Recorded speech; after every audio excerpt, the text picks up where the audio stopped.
Welcome to the Foul Play YouTube channel. Finally. Greetings and salutations, everyone. I've had a hell of a morning. Within just a short while of getting the document, then I guess getting ready to go live, my computer shut off, just shut down, and it would not turn back on. So I went through the process. I won't explain all the process of, taking the light, unplugging the battery, unplugging the power, holding the power button for, 20 seconds. Nothing worked. I tried that like 5 times. So I contacted Dell, and they showed me another reset function, which basically was this: plug the power cord up, hold the power, or plug the battery or AC back up, hold the power button for 30 seconds, let it go. It went through a process of, I don't know, it came on, went off, came on, went off like 3-4 times. And then I had to do I had to go into the BIOS and reset the time and the date. Plugged everything back up, boom, it turned on. No idea, not a clue. Oh, I guess it would help if I loaded the document up. Anyway, thanks everyone for here in Discord and on live for waiting. I apologize for things that happen beyond my control. So let me get this document loaded, and I think Susan and Rhonda is going to help us read through. There's going to be some things that we're going to have to talk about and explain, and I will when we get to it.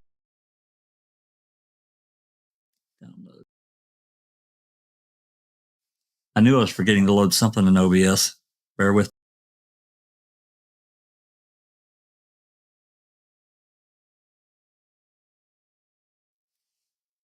Not a problem. Get loaded right up. So, as we all know, we've been waiting for this document to hit, but now for a few hours. So, if anybody's got anything going before we get started, let's get it out right now, because once we start reading, let's just power through, and then we'll get to the end of it, and we can talk for a few minutes and look at the exhibits and so forth. Anybody? Susan? No, I'm ready to go, Jack. Rhonda, you good? Good. Yep, I'm good. I'm going to let you. Yep. So, yeah, I don't know if and when it will hit Alice, but if I'll try to help you watch. If porn bots hit, I'm going to scroll this document, but I'll try to help you watch any of the porn bots hit. Try to nail them as quick as you can. Yeah, hello everybody, Roxanne, and I apologize. I'm not reading through the names. I just wanted to go ahead and get started and get the document read, and we can read through the names here in a bit. But we appreciate you coming. But I know everyone's anxious to get this going. I've not even looked at. I just got the document. Rhonda sent it to me. I've not even read anything. So, Susan and Rhonda, you guys can trade off in whatever fashion you want, or if you don't want to read, just let me know. I'll read. It doesn't matter. So, Susan, if you're ready, you go ahead and start. Yeah, I think just start on page 6. Yeah. Sound good to you? That sounds good to me. Yep. Okay, here we go. Notice of motion and third motion for post-conviction relief pursuant to Wisconsin statutes 97406 and 80515. Please take notice that the petitioner, Stephen Avery, Mr. Avery, by and through his current post-conviction attorneys, Kathleen T. Zellner and Associates, respectfully moves this court, pursuant to Wisconsin statute 97406, for an order vacating the judgment of his convictions and sentence and ordering a new trial.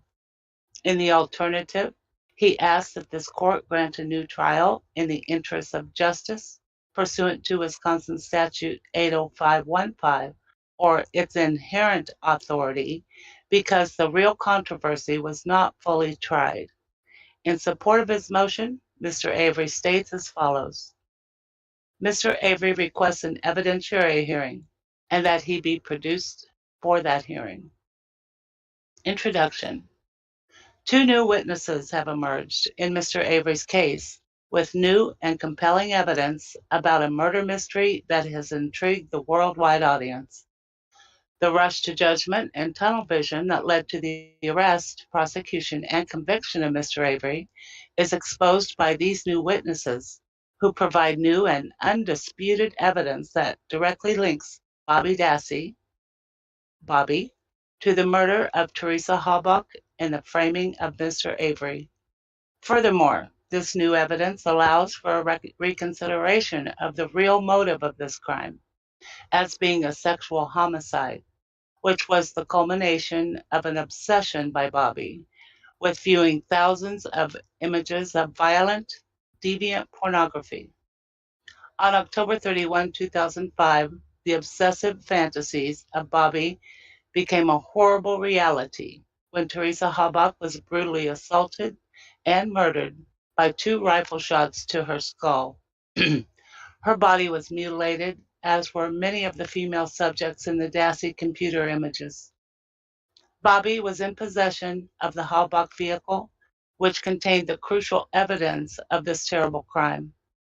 Ms. Halbach's blood, key, electronic devices, and license plate, which was concealed in another salvaged car, and Mr. Avery's carefully deposited blood on the seats and dash, and DNA on the hood latch. By being in possession of the vehicle, Bobby was able to control the direction of the investigation. He planted the vehicle on the Avery property after he deposited Mr. Avery's blood and DNA in it. He had Ms. Halbach's key and electronic devices, which ended up in Mr. Avery's bedroom and burn barrel. Bobby did all of this to exculpate himself and to frame his uncle, Mr. Avery. Mr. Avery does not have to prove who committed this terrible crime to receive relief. This is not his intent or purpose. However, he does have a right to prove he did not receive a fair trial. The new evidence, which establishes that Bobby meets all of the Danny criteria to be a third-party suspect, and the evidence of 2 Brady violations, demonstrate that Mr. Avery was deprived of a constitutionally guaranteed right to present a complete defense to the charges against him. See Holmes v. South Carolina State versus Pulisano, citing Chambers versus Mississippi. Statement of the case. Number 1. This case began in early November 2005 with the disappearance of Teresa Halbach, 25-year-old professional photographer. Ms. Halbach was reported missing on November 3, 2005. Volunteer searchers found Ms. Halbach's Toyota RAV4 on the 40-acre site of Avery's Auto Salvage, a salvage yard business where Mr. Avery and other family members lived and worked on November 5, 2005. Ms. Halbach had photographed vehicles at this site previously, per Mr. Avery's request. According to state witness Bobby, Ms. Halbach was last seen walking towards Mr. Avery's trailer on October 31, 2005. Number 2. After finding Ms. Halbach's RAV4, law enforcement searched the Avery property and, over the course of the next 4 months, discovered and identified evidence including burned bone fragments in and around a burn pit, with DNA matching Ms. Halbach's, Mr. Avery's, and Ms. Halbach's blood in the RAV4, the remnants of electronic devices and a camera, the same models as Ms. Halbach's, in a burn barrel, Ms. Halbach's RAV4 key in Mr. Avery's bedroom, with Mr. Avery's DNA on it, Mr. Avery's DNA on the hood latch of the RAV4, deposited, the state later claimed, by Mr. Avery's sweaty hands, and a bullet in Mr. Avery's garage containing Ms. Halbach's DNA. Procedural history. Third-party suspects. 3. On November 10, 2006, on July 10, 2006, before Mr. Avery's trial, the trial court entered an order entitled, quote, Order regarding state's motion prohibiting evidence of third-party liability. end quote. Denny motion. The order specified that if the defendant intended, quote, to suggest that a third party other than Brendan Dassey is responsible for any of the crimes charged, the defendant must notify the court and the state, end quote, of such intention at least 30 days prior to the start of trial. The trial court further ordered that the defendant would be subject to the standards relating to the admissibility of any third-party liability evidence pursuant to State v. Denny. 4. In light of the court's order, on January 10, 2007, Mr. Avery filed the, quote, defendant's statement on third-party responsibility, end quote. There, Mr. Avery stated that he did not kill Ms. Halbach, and that there was a, quote, at least a reasonable possibility that one or more unknown others present at or near the Avery salvage yard on the afternoon of October 31 killed her, end quote. Mr. Avery identified several persons as potential alternative perpetrators: Scott Taddock, Andre Martinez, Robert Fabian, Charles and Earl Avery, and the Dassey brothers. Mr. Avery argued that Denny did not apply to the circumstances in his case, and that as a result, he should not be bound by the three-part test set forth in Denny. He further argued that even if Denny did apply to his case, he should be permitted to introduce evidence at his trial of several alternative perpetrators in this case. Number 5. On January 30, 2007, the trial court entered its, quote, decision and order on admissibility of third-party liability evidence, end quote. The court held that Denny's, quote, legitimate tendency, end quote, test applies to any evidence the defendant wished to present regarding potential third parties who might have been responsible for Ms. Halbach's murder. The trial court found that in the absence of motive, it certainly may be more difficult for the defendant to offer evidence which is relevant and material connecting a third person to the crime. The court simply finds nothing in the offer made by the defendant that goes beyond the level of speculation. I'll read the footnote. Okay. Citations to the record on appeal appear with the document number before the colon and the page number after the colon. A citation to 429-16, for instance, refers this court to page 16 of document 429. Citations to different documents in the record are separated by semicolons. Where available, parallel citations to the separate appendix appear in separate parentheticals after the citations to the record. Mr. Avery shall cite to the concurrently filed separate appendix as APP. Page numbers. Number 2, the verdict. 6. On March 18, 2007, Mr. Avery was convicted, following a jury trial, of first-degree intentional homicide, contrary to Wisconsin Statute 940.011A, and felon in possession of a firearm, contrary to Wisconsin Statute 94129-2A. The jury found Mr. Avery not guilty of mutilation of a corpse. Post-conviction and direct appeal. On June 29, 2009, prior post-conviction counsel filed a motion for post-conviction relief on Mr. Avery's behalf, pursuant to 809-302H, seeking a new trial on grounds that the trial court improperly excused a deliberating juror, and 2, the trial court improperly excluded evidence of third-party liability. Number 8. On January 25, 2010, the motion for post-conviction relief was denied by the Honorable Patrick L. Willis in a written order. Regarding the issue of Bobby's third-party liability, Judge Willis found, quote, the only evidence offered by the defendant to show motive on the part of Bobby Dassey consisted of evidence allegedly supporting a motive to frame Stephen Avery. No evidence is offered to suggest Bobby Dassey had a motive to murder Teresa Halbach, end quote.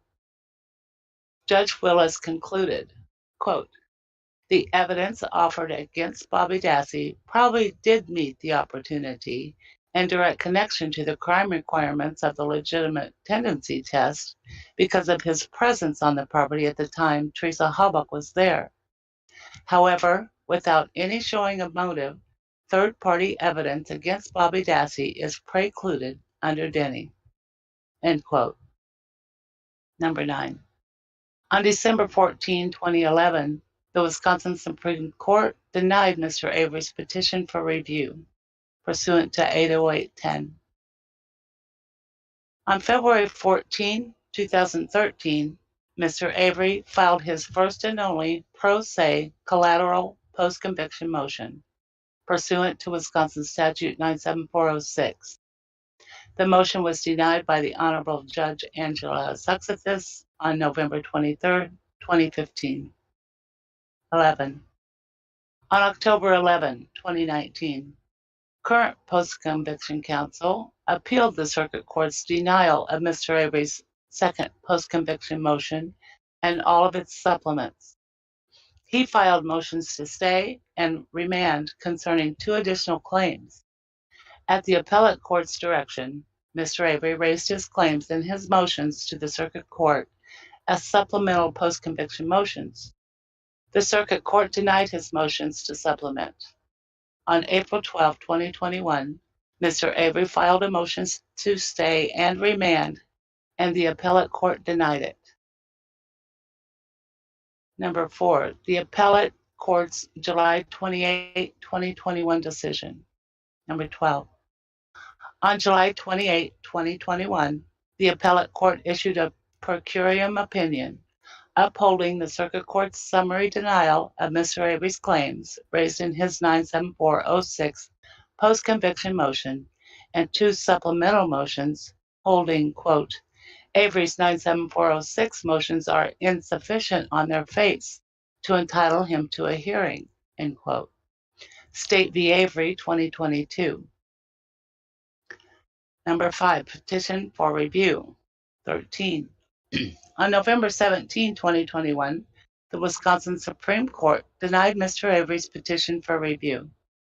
Number 6, the appellate court reserved Mr. Avery's ability to file a successive 97406 motion on certain claims.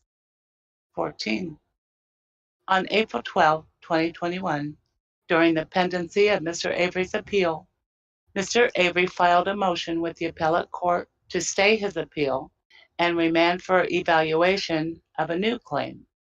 The appellate court acknowledged this claim, stating the following. On November 9, 2020, we notified the parties that this case had been submitted to the court for decision on briefs. On April 12, 2021, Avery filed another motion with this court to stay his appeal and remand for evaluation of a new claim. This claim concerns an alleged Brady violation, the factual basis for which Mr. Avery obtained on April 11, 2021. Specifically, the claim is based on the affidavit of Thomas Sawinski, a Manitowoc motor route driver who attests that, days after Ms. Halbach's death, while on his paper route in the early morning hours, he spotted a shirtless Bobby Dassey and an unidentified older man pushing Ms. Halbach's vehicle down Avery Road toward the junkyard. Mr. Sawinski further attested that after he delivered the paper, Bobby Dassey attempted to block his exit, causing him to swerve and drive into a shallow ditch. Mr. Sawinski claimed to have called the Manitowoc Sheriff's Office later that day to report what he had seen, but he was told, quote, already know who did it, end quote. They already know who did it. He also claims to have attempted to contact Avery's trial attorneys after season 1 of Making a Murderer, but he never heard back from them. 15. Further, In its July 28, 2021 opinion, the appellate court advised, when Mr. Avery filed this motion, we had already twice stayed his appeal, each time because he asserted that the new claims related to those previously litigated and that it would be most expeditious to resolve them as part of the instant appeal. By the time Avery filed this new motion, however, we had already evaluated the legal and factual basis for claims already raised. We therefore were and are in the position to conclude that this newly raised Brady claim bears little or no relation to those claims already before us. This is instead a distinct issue that the circuit court should resolve on a standalone basis through a new Wisconsin Statute 97406 motion. Avery's latest motion arrived while our decision on his appeal was forthcoming. It would be an inefficient use of court's resources to now and once again delay this appeal's resolution. We appreciate that Avery likely wishes us to consider this new Brady claim in the context of claims previously raised, but we must weigh that implicit consideration against those discussed above. Simply put, Avery's appeal cannot continue indefinitely. Accordingly, this decision operates as an order denying Avery's April 12, 2021 motion to stay and remand. If Avery wishes to raise this claim, he must file a new Wisconsin Statute 97406 motion with the Circuit Court. Footnote 2. Mr. Avery's current post-conviction counsel has investigated the matter further to learn that Mr. Sawinski did not contact Mr. Avery's trial attorneys as he originally believed and stated in his original affidavit, but rather that he emailed the Innocence Project in 2016 after watching Making a Murderer Season 1. His email was never passed along to any of Mr. Avery's attorneys. Mr. Sawinski's first attempt to contact Mr. Avery's current post-conviction attorneys was in December of 2020, after Mr. Avery filed his second post-conviction motion in 2017. Further, Mr. Sawinski's memory was refreshed with a recorded dispatch that was recently discovered in that he made the call to the Manitowoc Sheriff's Office on November 6 of 2005. Number 16.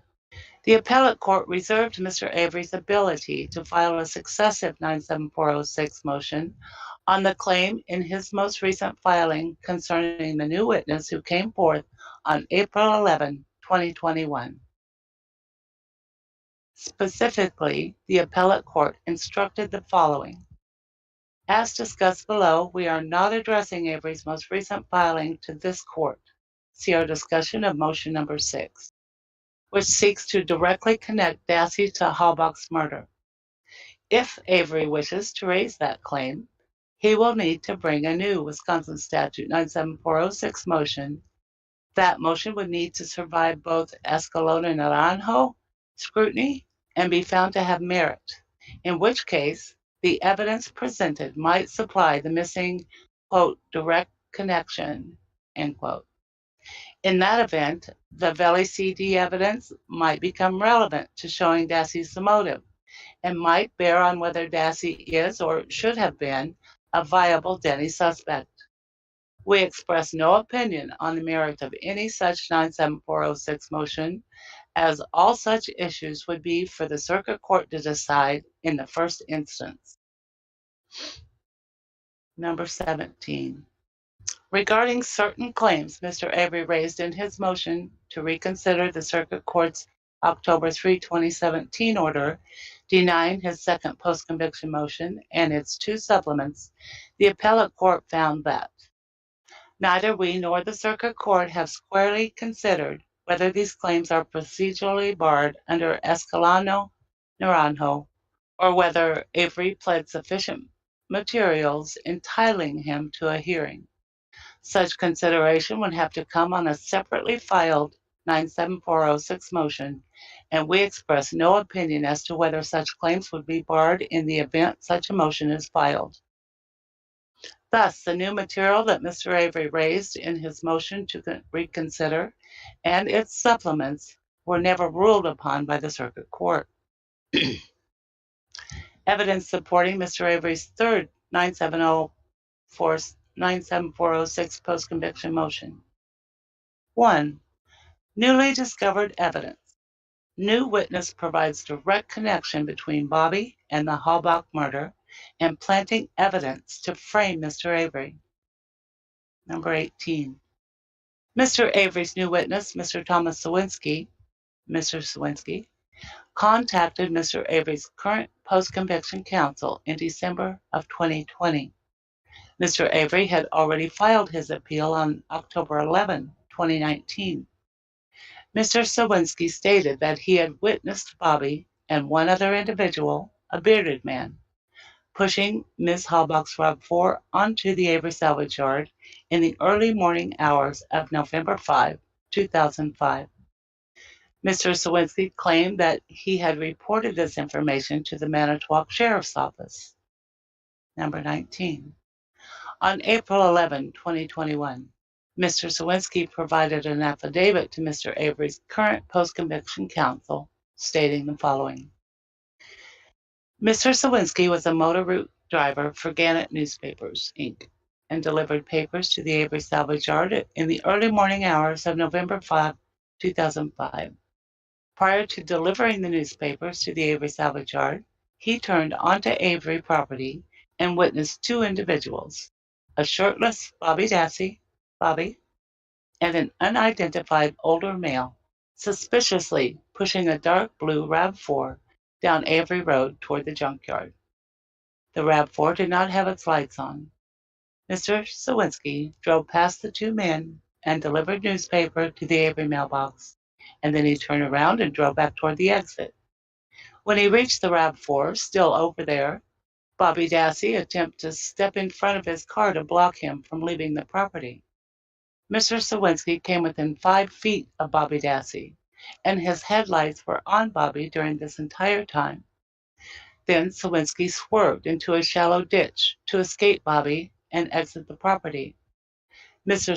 Sawinski states in his affidavit that he called out, "Paperboy, gotta go," because he was afraid for his safety. He further stated that Bobby Dassey looked him in the eye and did not appear happy to see Mr. Sawinski there. After Mr. Sawinski learned that Teresa Halbach's car was found later in the day on November 5, 2005, he realized the significance of what he had observed and immediately contacted the Manitowoc Sheriff's Office.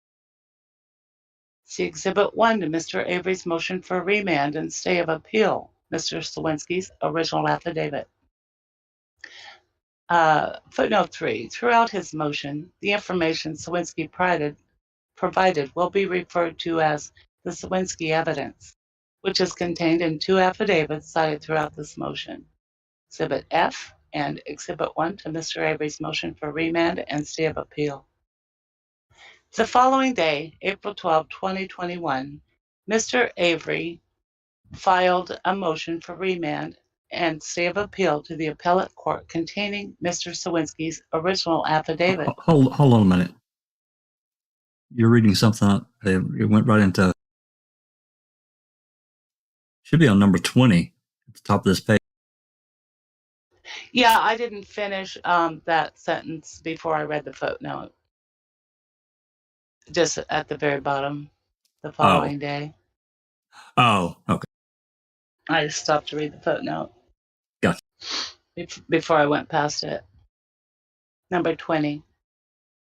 The Sawinski evidence provided by Mr. Sawinski to Mr. Avery's current post-conviction counsel is newly discovered evidence, which provides the missing direct connection between Bobby and Ms. Halbach's murder, making him a Denny suspect.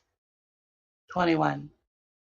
The discovery of new evidence may constitute a sufficient reason for a second or subsequent post-conviction proceeding under Wisconsin Statute 97406. See State v. Love. To prevail, however, the movement must carry the burden of providing that the evidence at issue is newly discovered. In most cases, to obtain relief based on newly discovered evidence, a conviction a convicted person must establish by clear and convincing evidence that 1, the evidence was discovered after conviction. Number 2, the defendant was not negligent in seeking evidence. And number 3, the evidence is material to an issue in the case. And 4, the evidence is not merely cumulative. State v. Edmonds. If the person satisfies those 4 requirements, then the circuit court must determine whether a reasonable probability exists that a different result would be reached in a new trial. State v. Wilder. 1. The Sawinski evidence was discovered after Mr. Avery's conviction. Mr. Avery did not have the Sawinski evidence before Mr. Sawinski came forward to Mr. Avery's current post-conviction counsel in April of 2021. Mr. Sawinski attempted to contact the Innocence Project and not Mr. Avery's trial defense counsel via email in 2016 regarding the evidence he had, to no avail, and had not previously provided it to Mr. Avery's counsel. Rather, the Sawinski evidence was reported to the Manitowoc Sheriff's Office by Mr. Sawinski, but the evidence was suppressed from Mr. Avery by the prosecution. Mr. Avery was not negligent in seeking the evidence. 23. Neither Mr. Avery nor his counsel were on notice that Mr. Sawinski had any knowledge about Bobby's actions on November 5, 2005. See, for example, Williams v. Taylor. Finding that Williams had not failed to use diligence in pursuit of a juror misconduct claim where the trial record contains no evidence which would have put a reasonable attorney on notice that Stennon's non-response was a deliberate omission of material information, end quote. The evidence is material to an issue in Mr. Avery's case. The Sawinski evidence is material to several issues in Mr. Avery's case. Most importantly, it is material for establishing Mr. Avery's defense. That is, that a third party committed the crime against Ms. Halbach. It is material for establishing the direct link to Bobby as a third party Denny suspect and to opening the door to reconsidering the Valley CD as establishing a sexual motive for the murder. Additionally, the Sawinski evidence is material to the evidence in the RAV4 being planted by Bobby, including Mr. Avery's blood and DNA. The RAV4 also contained the Halbach vehicle key and Ms. Halbach's electronic devices, which were discovered in Mr. Avery's bedroom and burn barrel, respectively. Further, the Sawinski evidence is material to impeach Bobby's trial testimony, and that Ms. Halbach never left the Avery property, and that she was last seen walking toward Mr. Avery's trailer. Bobby was the state's primary witness against Mr. Avery. During his opening statement, Prosecutor Kratz explicitly informed the jury of the significance of Bobby's putative observations on the date of Ms. Halbach's disappearance. You're going to hear that Bobby Dassey was the last. You're going to hear that Bobby Dassey was the last person, the last citizen that will have seen Teresa Halbach alive. Perfect. Bobby's testimony was the most determinative to Mr. Avery's guilt because the state used it to establish that Ms. Halbach never left the Avery property alive. Bobby was one of only 2 witnesses whose testimony the jury requested to review during deliberations.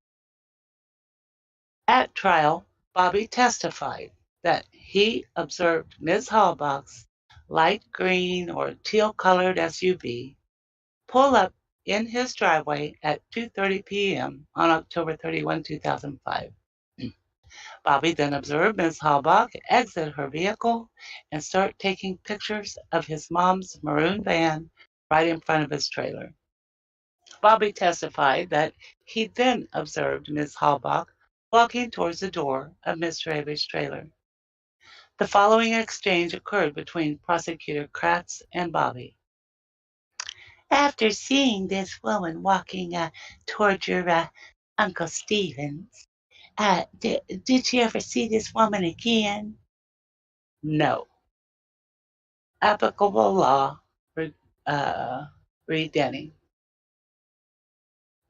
When a defendant seeks to present evidence that a third party committed the crime for which the defendant is being tried, the defendant must show, quote, a legitimate tendency, end quote, that the third party committed the crime.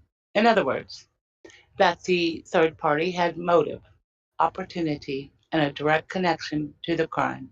State v. Denny. To support the introduction of third-party perpetrator evidence, there must be a legitimate tendency that the third person could have committed the crime. The defendant need not establish the guilt of the third party to the level that would be necessary to sustain a conviction. However, evidence that simply affords a possible ground of suspicion against another person should not be admissible. State v. Wilson. The legitimate tendency test asks whether the proffered evidence is so remote in time, place, or circumstances that a direct connection cannot be made between the third party and the crime. Denny. The Denny requirements are now satisfied. A. Bobby's motive to commit the murder of Teresa Halbach. Number 31. Under the motive prong, the court must question whether, quote, the alleged third-party perpetrator had a plausible reason to commit the crime, end quote.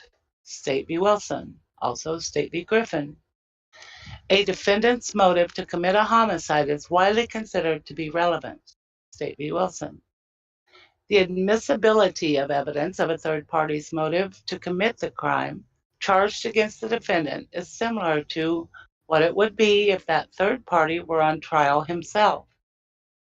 Other acts evidence may be admitted when offered for other purposes, such as proof of motive, opportunity, intent, preparation, plan, knowledge, identity, or absence of mistake or accident. 904-042. The law enforcement considered pornography as evidence of motive in Ms. Halbach's murder. The clear working theory of the investigators was that the murder of Ms. Halbach was motivated by a sexual assault. Pursuant to that theory, the Dassey computer was seized by law enforcement on April 21, 2006. 35. Evidence of Bobby's motive to commit Ms. Halbach's murder is contained on the hard drive of the Dassey computer, namely, the material contained in the Veli CD. The appellate court acknowledged this evidence could be relevant for establishing the motive element of the Denny test if the new evidence directly connecting Bobby was raised. Specifically, the appellate court stated, quote, the evidence, Sawinski evidence, presented might supply the missing direct connection. In that event, the Veli CD evidence might become relevant to showing Dassey's motive and might bear on whether Dassey is or should have been a viable Denny suspect. Number 36. Detective Veli's forensic examination of the Dassey computers searched for specific words the user had searched. Detective Veli selected the specific words and conducted a search for those words.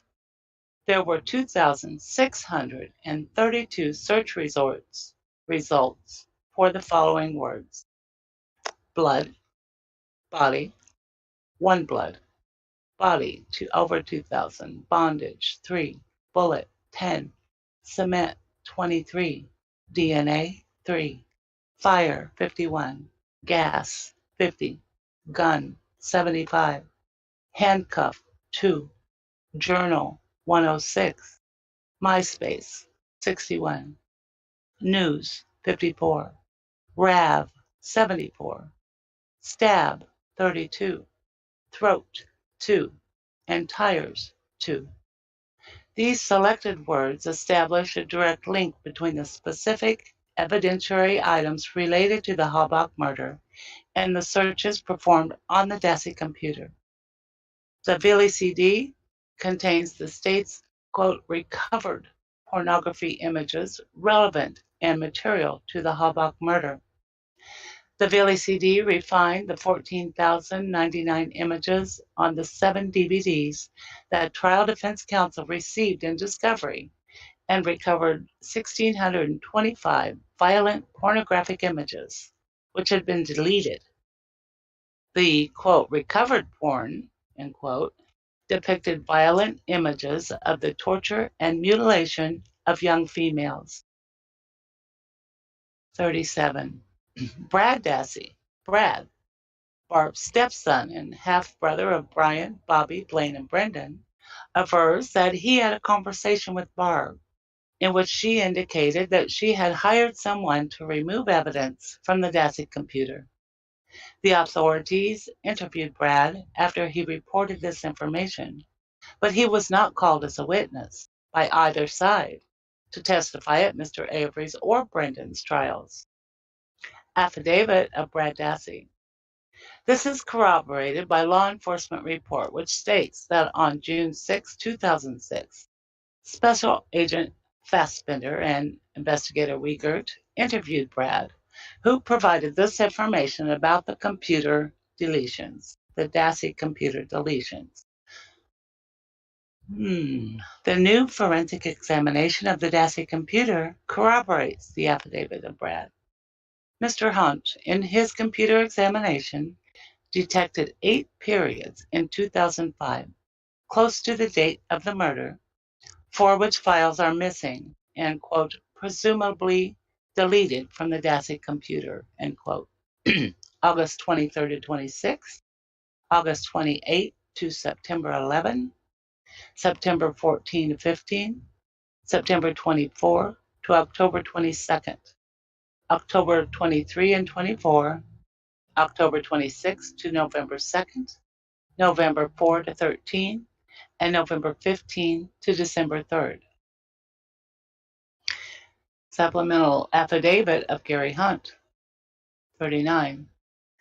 In reviewing images contained on the belly disc, Special Agent Thomas Fassbender made the following observations. 1. Quote, photographs of Teresa Halbach and Stephen Avery with an apparent date of April 18, 2006. End quote. Number 2, quote, there were numerous images of nudity, both male and female, to include pornography. The pornography included both heterosexual, homosexual, and bestiality. There were images depicting bondage, as well as possible torture and pain. There were also text images with the name Emily. There were images depicting potential young females, to include an infant defecating. There were images of injuries to humans, to include a decapitated head, a badly injured and bloodied body, a bloody head injury, and a mutilated body, end quote.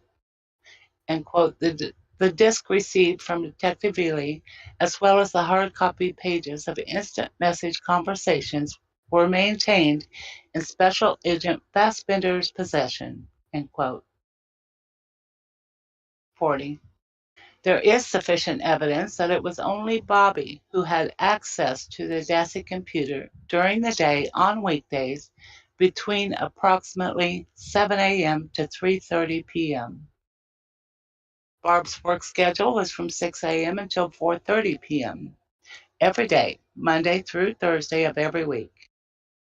Brendan and Blaine would get picked up by the bus at Avery Road between 7:08 a.m. and 7:13. and dropped off at the same place between 3:30 and 4 p.m. Therefore, Barb, Blaine, and Brendan, the 3 other individuals living at the Dassey residence, are excluded from even having access to the Dassey computer at the times most of the violent searches occurred. Number 41. Moreover, 128 searches for the most violent porn images primarily occurred on weekdays when only Bobby was in the Dassey residence. It is undisputed that Mr. Avery never accessed the Dassey computer. He did not have the password for the Dassey computer, nor did he possess a key to the Dassey residence, which was locked when no one was home. The only time Mr. Avery ever entered the Dassey residence was when one of the Dassey family members was home. Mr. Avery worked at the Avery salvage yard during the weekdays from 8 a.m. to 5 p.m. Moreover, Mr. Avery would be eliminated from all but 15 of the 128, which is 11.7%, searches for the most violent porn images at issue, simply by having been arrested on November 9, 2005. Brendan would be eliminated from all but 26 of the 128, which is 20.3%, searches for the most violent porn images at issue simply by having been arrested on March 1, 2006. 42. Bobby testified that on October 31, 2005, he was the only person home between 6:30 a.m. and when he claims he left to go hunting at 2:45 p.m. Therefore, it is undisputed that Bobby was the only person home on October 31 when searches were made on the Dassey computer at 7 a.m., 9:33 a.m., 10:09 a.m., 1:08 p.m., and 1:51 p.m. prior to Ms. Halbach's arrival at the Avery salvage yard. Affidavit of Gary Hunt. The timing of these internet searches on October 31 directly contradicts Bobby's trial testimony that on that day he was asleep from 6:30 a.m. to 2:30 p.m. 43. On November 17, 2017, in an interview of Bobby by state investigators, Bobby claimed that the Dassey computer was located, quote, on the desk in the living room at the time, end quote. When Bobby was asked if the Dassey computer was ever located in his bedroom, he stated, quote, it was not, unquote.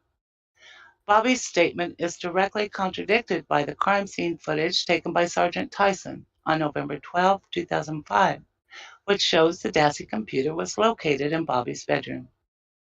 Bobby's statements are further contradicted by his brother, Blaine, who stated in his affidavit to current post-conviction counsel on June 25, 2018, that the Dassey computer was located in Bobby's room, and Bobby was the primary user of it.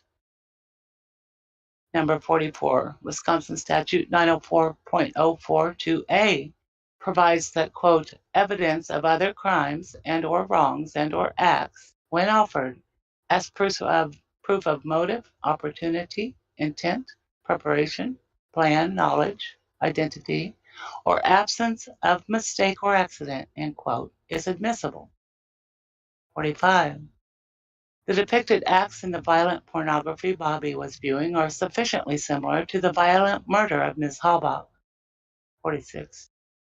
The evidence of Bobby's searches for violent pornographic images is not so remote in time as to be inadmissible, but rather so close in time to Ms. Halbach's murder that the searches are direct evidence of Bobby's motive to kill Ms. Halbach. 47. The 1,625 previously deleted but recovered images of violent pornography could have established motive for trial defense counsel's Denny motion. But the court in Dressler v. McCautry held that the acts admitted pursuant to 90404-2A were the defendant's possession of the pornographic videotapes and pictures. Those images depicting intentional violence were admitted as evidence of the defendant's motive, intent, and plan to murder the victim. 48. The defendant in Dressler argued that the videotapes and pictures were irrelevant and constituted inadmissible propensity evidence. The Seventh Circuit disagreed, stating, the fact that the defendant maintained a collection of videos and pictures depicting intentional violence is probative of the state's claim that he had an obsession with that subject. A person obsessed with violence is more likely to commit murder, and therefore the videos and photographs are relevant. 49. The Dressler Court held that, although evidence of the general character of a defendant is inadmissible to prove he acted in conformity therewith, the above exception from 904.042 was deemed to apply. 50. Dressler is persuasive authority that the same result should occur here. Ms. Halbach was killed in a violent manner. Maintaining the violent porn images is probative to establish that Bobby had an obsession with violence and therefore was more likely to commit murder. The violent porn images are relevant to Bobby's motive and would have resulted in trial defense counsel being able to establish did I mess that up? The violent porn images are relevant to Bobby's motive and would have resulted in trial defense counsel being able to establish his motive for Ms. Halbach's murder to meet the Denny standard. 51. As Mr. Avery's sexual homicide expert, Ann Burgess, Ph.D., opines in her affidavit, submitted previously to this court, there is a well-established causal connection between pornography consumption and violent behaviors. 52. In Mr. Avery's motion to reconsider this court's prior decision, former FBI agent and police procedure expert Greg McCrary, Mr. McCrary, submitted an affidavit wherein he described his opinion that the searches for violent, underage, and child pornography combined with the images and searches for dead bodies, quote, reflects a comorbidity of sexual paraphilias, end quote. It is the opinion of Mr. McCrary that, quote, Bobby Dassey was becoming obsessively deviant in his viewing of violent pornography, end quote, in the weeks before Ms. Halbach's murder. Affidavit of Greg McCrary. Okay, I'm going to let somebody else take over. Rhonda, you want to read for a while? Start at B. Gotcha. Go for it whenever you're ready. Bobby's opportunity to commit the murder of Teresa Halbach. 53. The second prong of the Denny test, the opportunity prong, asks, could the alleged third-party perpetrator have committed the crime directly or indirectly? In other words, does the evidence create a practical possibility that the third party committed the crime? 54. As a legal concept, opportunity appears in the Wisconsin statutes in the context of other acts evidence. State v. Wilson. 2. Other crimes, wrongs, or acts. Evidence of other crimes, wrongs, or acts is not admissible to prove the character of a person in order to show that the person acted in conformity therewith. This subsection does not exclude the evidence when offered for other purposes, such as proof of motive, opportunity, intent, preparation, plan, knowledge, identity, or absence of mistake or accident. Emphasis added. 55. The case law, as well as 904.0422, permits the introduction of other acts evidence to show a person's, whether a party or third person, opportunity to engage in certain conduct. Opportunity is a broad term. Proof of opportunity may be relevant to place the person at the scene of the offense, time and proximity, or to prove whether one had the requisite skills, capacity, or ability to carry out an act. It is incumbent on the proponent, however, to show the relevance of the opportunity evidence. 56. According to the trial court, Mr. Avery's trial defense counsel has already established that Bobby had the opportunity to commit the murder of Miss Halbach.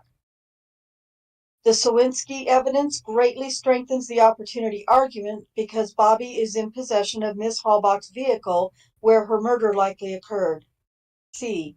Bobby's access to items of evidence to frame Mr. Avery. 57.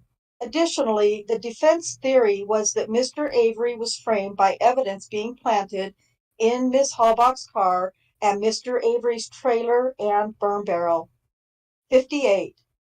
The Sawinski evidence that Bobby was in possession of Ms. Halbach's vehicle provides the opportunity access to the items that were used in the frame-up. The specific items that were planted and used in the frame-up of Mr. Avery were Mr. Avery's blood in Ms. Halbach's vehicle, Ms. Halbach's RAV4 key in Mr. Avery's bedroom, and Ms. Halbach's electronic devices in Mr. Avery's burn barrel. D. Bobby had access to Mr. Avery's blood. 59. Mr. Avery told law enforcement in a recorded interview that his finger, which had been cut open prior to October 31st, 2005, rebled on November 3rd, 2005, and dripped blood in his bathroom sink and on the bathroom floor. In Mr. Avery's trial, Raleigh Johnson, the owner of Mr. Avery's trailer, testified that he observed that cut on Mr. Avery's finger was present prior to October 31st, 2005. Mr. Avery consistently expressed his belief to his attorneys and the media that his blood found in Ms. Halbach's vehicle was planted and that it came from his bathroom sink. 60. Mr. Avery's claim that he bled to his bathroom sink and on the floor was corroborated by the fact that law enforcement found some of his blood around his bathroom sink and on his bathroom floor. I hope I'm getting some claps in the chat. In the early evening of November 3rd, 2005, Sergeant Colburn, came to the Avery salvage yard and spoke to Mr. Avery. After meeting with Sergeant Colburn, Mr. Avery went to his vehicle and drove to the Dassey residence. Barb, Blaine, and Bobby were home at the time.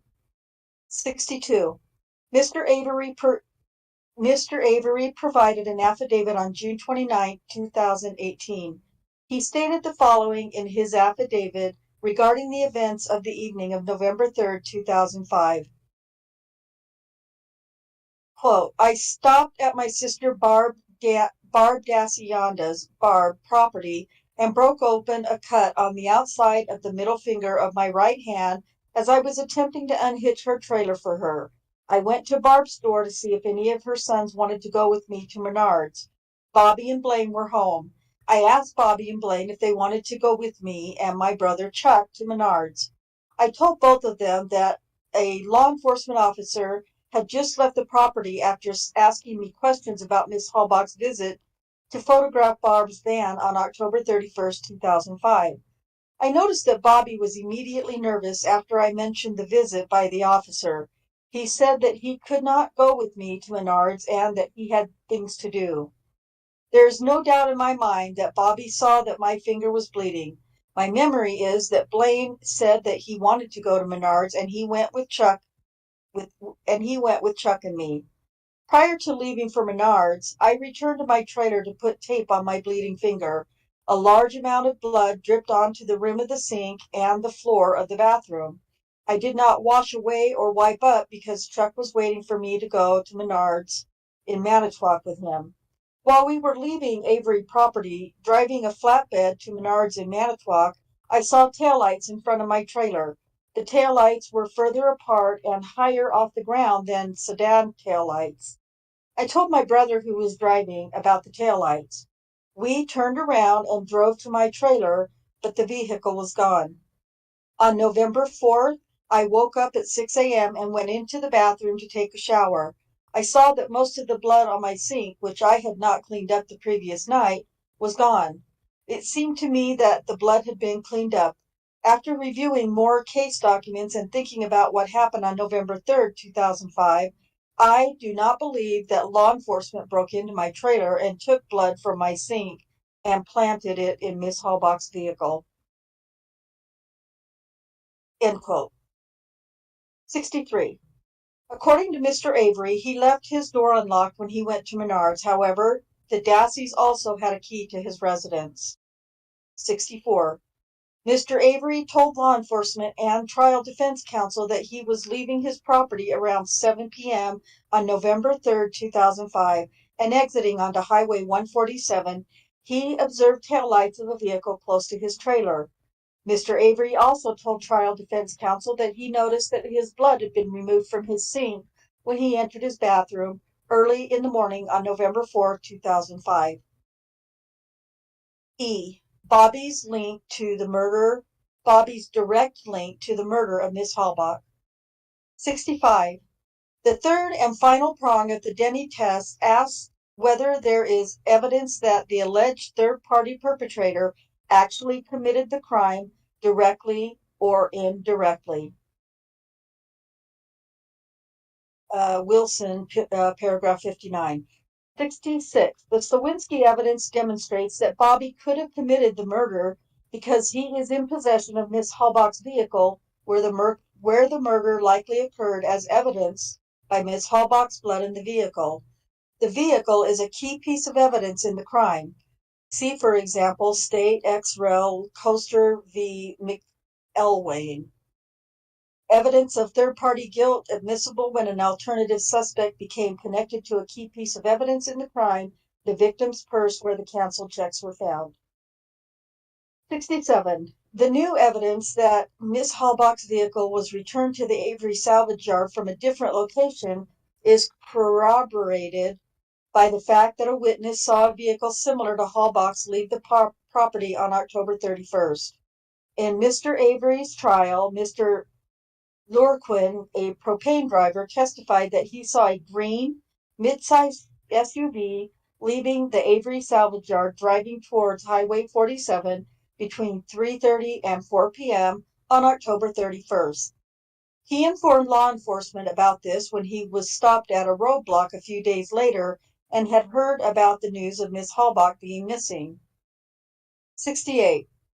Further, it is corroborated by Bobby's brother Blaine's account. On June 25, 2018, Bobby's brother Blaine provided Mr. Avery's current post-conviction counsel with an affidavit attesting, quote, on October 31st, 2005, when the school bus driver brought Brendan and me home as we traveled west on State Highway 147, I saw Bobby on State Highway 147 in a bluish or greenish vehicle heading towards Mishicot. Bobby was not driving his black Blazer. Bobby was not home the rest of the evening while I was home. Affidavit of Blaine Dassey. Bobby's trial testimony contradicts Blaine's affidavit because Bobby testified that he was home at 5 p.m. 69. Bobby was with Michael Osmondson when Miss Halbach's vehicle was discovered on November 5, 2005. Current post-conviction counsel's investigator met with and interviewed Osmondson about whether he was the individual with Bobby pushing the RAV4 onto the Avery salvage yard.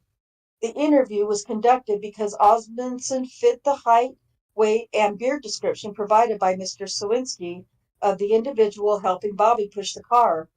When Osmondson was asked if he was the individual who helped Bobby push the vehicle on the Avery property on November 5, 2005, Osmondson responded that, quote, he could not remember, end quote, if he was the individual. Oh, shit. Interesting. Oh, okay. 70. Further evidence of Bobby's dishonesty. Bobby never reported to law enforcement the alleged statement Mr. Avery said to Bobby and Osmondson about, quote, whether they wanted to help him get rid of a body, end quote. Combined reports re-interviews of Bobby Dassey. This was a major issue at trial. Trial defense counsel moved for a mistrial, pointing out that they had never been apprised of Bobby's new claim. During Bobby's direct examination, prosecutor Kratz asked Bobby, quote, now, Bobby, on the 3rd of November, that would be a Thursday, I believe, do you recall having a conversation with your uncle, Stephen, regarding a body, end quote? And Bobby responded, quote unquote, yes. On cross-examination, Bobby testified that Mr. Avery stated this remark about getting rid of a body in jest on November 3rd, 2005, when he and Osmondson were in his garage. However, Osmondson told law enforcement that Mr. Avery made such a statement to them on Thursday, November 10th, 2005, the only time Osmondson was at the Dassey residence between October 31st and November 11th, when he and Bobby were inside the Dassey garage and Mr. Avery came over. This claim is unequivocally false, since Mr. Avery was arrested on November 9, 2005. 71. Remarkably, Osmondson stated to law enforcement that he first learned about the missing girl on Tuesday, November 1st, 2005, when Miss Halbach had not yet been reported. 72. Further, the record reveals that Osmondson and Bobby were either suspiciously calling each other repeatedly or with each other at relevant times after Miss Halbach's murder. Bobby's phone records reflect that on October 31st, 2005, there were 7 phone calls between Bobby and Osmondson occurring between the following times in the morning and evening: 6:12 a.m., 6:36 a.m., 3:56 p.m., 3:57 p.m., 4:53 p.m., 5:10 p.m., and 6:01 p.m. Bobby's phone records reveal that Bobby called Osmondson a total of 66 times from October 24th, 2005 to November 9th, 2005. 73. The Sawinski evidence is newly discovered and directly links Bobby to Miss Halbach's murder because as previously stated, Miss Halbach's RAV4 was a key piece of evidence in her murder. 4. The evidence is not cumulative. 74. The Sawinski evidence provides for the first time the missing direct connection to Bobby as a third-party suspect for Miss Halbach's murder and is therefore not cumulative. Reasonable doubt as to Mr. Avery's guilt. 75. If the defendant satisfies all 4 criteria of newly discovered evidence, the reviewing court then examines whether it is reasonably probable that had the jury heard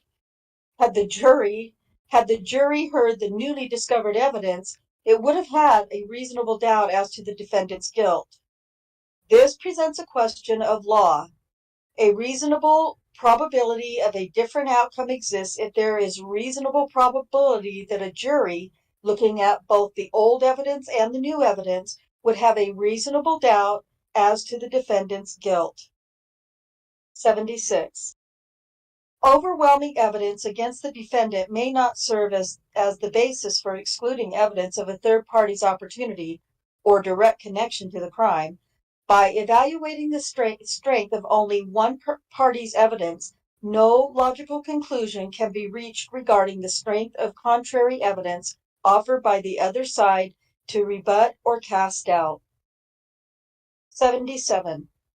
If Bobby is established as a viable third-party Denny suspect, the forensic evidence in this case is completely undermined. The newly discovered evidence that Bobby was in possession of Miss Halbach's vehicle means that he had opportunity and access to plant evidence in the vehicle and from the vehicle. Because Bobby has been directly linked to the murder of Miss Halbach, there is a reasonable inference that he planted the bones in Mr. Avery's burn pit. 78. This new evidence creates a reasonable probability that, had the jury heard the new evidence, it would have had a reasonable doubt as to the defendant's guilt. Therefore, Mr. Avery should be granted a new trial. 2. Brady violation regarding the Sawinski evidence. 79. The Sawinski evidence is not only newly discovered evidence, but it also meets the criteria for a Brady violation. 80. After Mr. Sawinski contacted Mr. Avery's current post-conviction counsel and provided the newly discovered evidence, Mr. Avery's current post-conviction counsel through its investigator, submitted its second public records request pursuant to the Freedom of Information Act for audio recordings of incoming and outgoing phone calls and/or radio dispatches between November 3rd, 2005 and November 9th, 2005 that relate to the Halbach case.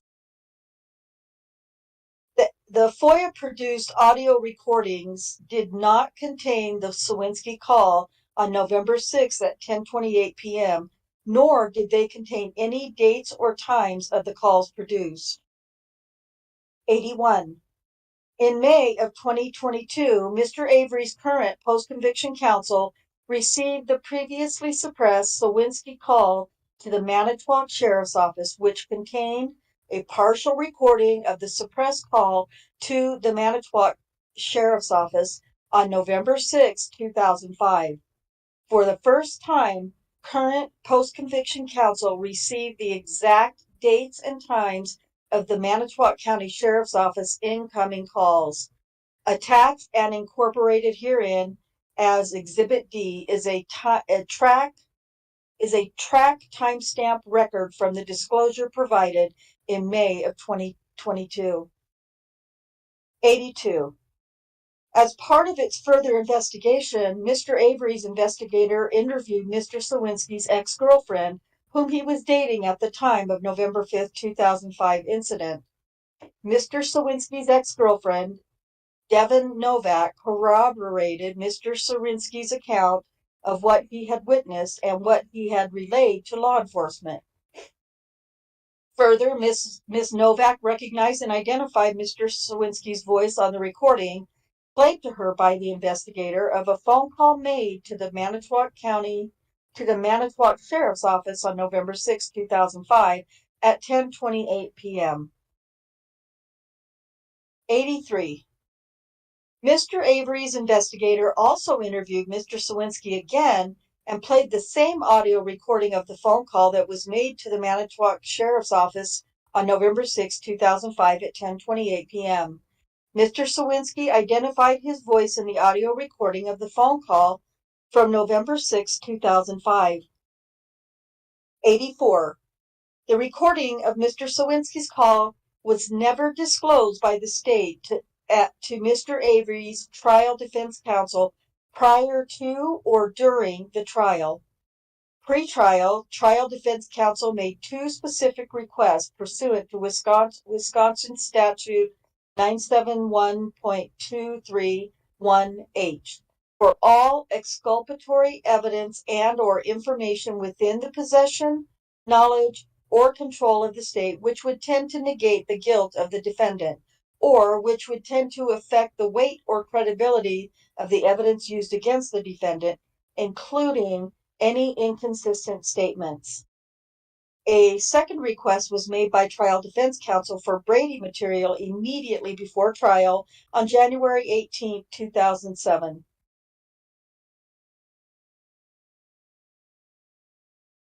Affidavits of Mr. Avery's trial defense counsel, Mr. Dean Strang and Mr. Jerome Buting, are attached and incorporated herein, including an attached exhibit of trial defense counsel's July 24, 2006 letter to Prosecutor Kratz requesting all audio tapes. Applicable law regarding Brady. 85. In Brady, the Supreme Court held that the prosecution violates an accused's constitutional right to due process of law by failing to disclose evidence favorable to the defense. Brady v. Maryland. This rule encompasses evidence known to police investigators, but not the prosecutor. In Kyles v. Whitley, to comply. Footnote 5. After realizing that he did not contact Mr. Avery's trial defense counsel, but rather contacted the Innocence Project in 2016, Mr. Sawinski provided current defense counsel with his new affidavit, which also corrects his prior affidavit submitted in Mr. Avery's motion to stay in remand to the appellate court, in which Mr. Sawinski stated that he contacted Mr. Avery's trial defense attorneys. To comply with Brady, the prosecutor has a duty to learn of favorable evidence known to other government actors, including the police. Brady suppression occurs when the government fails to turn over even evidence that is known only to the police investigators and not to the prosecutor. 86. There can be a due process violation, quote, irrespective of the good faith or bad faith of the prosecution, end quote. The prosecution's duty to disclose evidence favorable to the accused includes the duty to disclose impeachment evidence as well as exculpatory evidence. 87. To establish a Brady violation, a defendant must demonstrate that 1. The prosecution suppressed evidence, 2. The evidence was favorable to the defense, and 3. The evidence was material to an issue at trial. 88. The state never disclosed the Sawinski evidence or the Sawinski call to Mr. Avery's current or past counsel. 89. The defense never received a law enforcement report of the Sawinski evidence provided to the Manitowoc Sheriff's Office in November of 2005. G. The Sawinski evidence is corroborated by partial recording of his attempt to report the evidence to the Manitowoc Sheriff's Office prior to his call being transferred. 90. There is no recording or law enforcement report of the remainder of Mr. Sawinski's call that Mr. Avery's current post-conviction counsel, through reasonable diligence, has been able to locate through its public records requests. 91. In Banks v.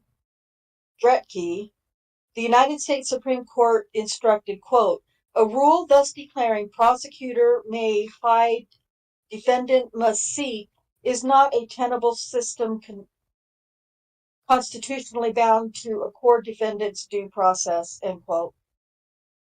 92. Further, the Wisconsin Supreme Court in State v. Wierski has specifically rejected the imposition of a reasonable diligence standard on trial defense counsel. The Wisconsin Supreme Court specifically stated, this court has never analyzed a Brady claim through the lens of reasonable diligence, and we decline to adopt that requirement now due to its lack of grounding in Brady or other United States Supreme Court precedents.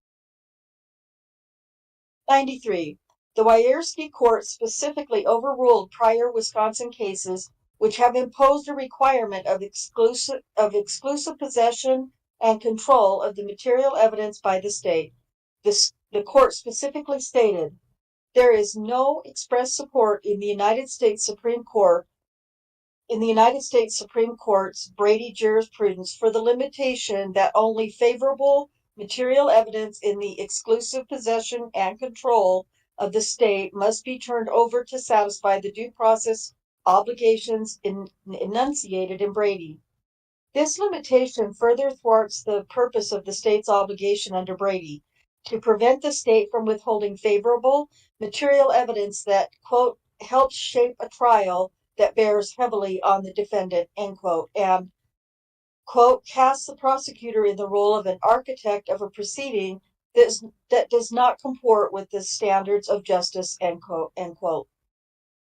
We hereby overrule the holding set forth in Nelson 59 and its progeny that favorable material evidence is only suppressed under Brady where the withheld evidence is in the state's exclusive possession and control. 94. There is no duty for the defense to seek out information that has not been disclosed. However, Mr. Avery's current post-conviction counsel has made diligent efforts to obtain any and all information regarding the Sawinski evidence, including requesting all incoming calls to the Manitowoc Sheriff's Office from the relevant time period. 95. The following timeline illustrates the diligence demonstrated by Mr. Avery's current post-conviction counsel in investigating and corroborating the evidence that Mr. Sawinski provided to the Manitowoc Sheriff's Office on November 6, 2005. December 26, 2020 at 12:42 p.m. Mr. Sawinski emailed Stephen Avery Lawyers at gmail.com a summary of what he had observed on November 5th, 2005. The subject line of his email was, quote, "We need to talk," exclamation point, end quote. Investigation of Thomas Sawinski's credibility. Mr. Avery's current post-conviction counsel conducted an investigation of Mr. Sawinski, which included gathering information about the following: his date of birth, relatives, employment history, telephone numbers, email addresses, possible criminal record, possible civil record, and car and home ownership. Mr. Avery's current post-conviction counsel confirmed that Mr. Sawinski had worked for the Manitowoc Herald Times during the relevant time period. Financial documents dating 2005 and 2006, as well as the newspaper articles from 2005 through 2006, listed Mr. Sawinski as a paper carrier of the Manitowoc Herald Times. Mr. Avery's current post-conviction counsel contacted Mr. Avery's trial defense counsel, Mr. Buting, who confirmed that Mr. Avery's trial counsel had not received any emails from Mr. Sawinski. Mr. Avery's current post-conviction counsel reviewed all discovery and FOIA requests made by prior counsel and current post-conviction counsel to the Manitowoc Sheriff's Office. Any information relating to Sawinski's evidence was encompassed within those requests and should have been produced, but was not. April 7, 2021. Mr. Avery's current post-conviction counsel sent and delivered a letter to Mr. Sawinski through a local investigator in Denver, Colorado, where Mr. Avery's current post-conviction counsel determined that Mr. Sawinski resided, requesting that Mr. Sawinski contact Mr. Avery's current post-conviction counsel's office immediately. April 8, 2021. Mr. Avery's current post-conviction counsel and her clerks had telephone contact with Mr. Sawinski and arranged a time to speak to him further. April 9, 2021. Mr. Avery's current post-conviction counsel and clerks conducted a phone interview of Mr. Sawinski. Mr. Avery's current post-conviction counsel prepared an affidavit for Mr. Sawinski based on his statements in that interview. Mr. Sawinski indicated that he was going to be visiting family in Manitowoc on April 10th, 2021. April 10th, 2021. Post-conviction counsel's investigator Stephen Kirby met Mr. Sawinski in person in Manitowoc for an interview and reviewed his affidavit with him.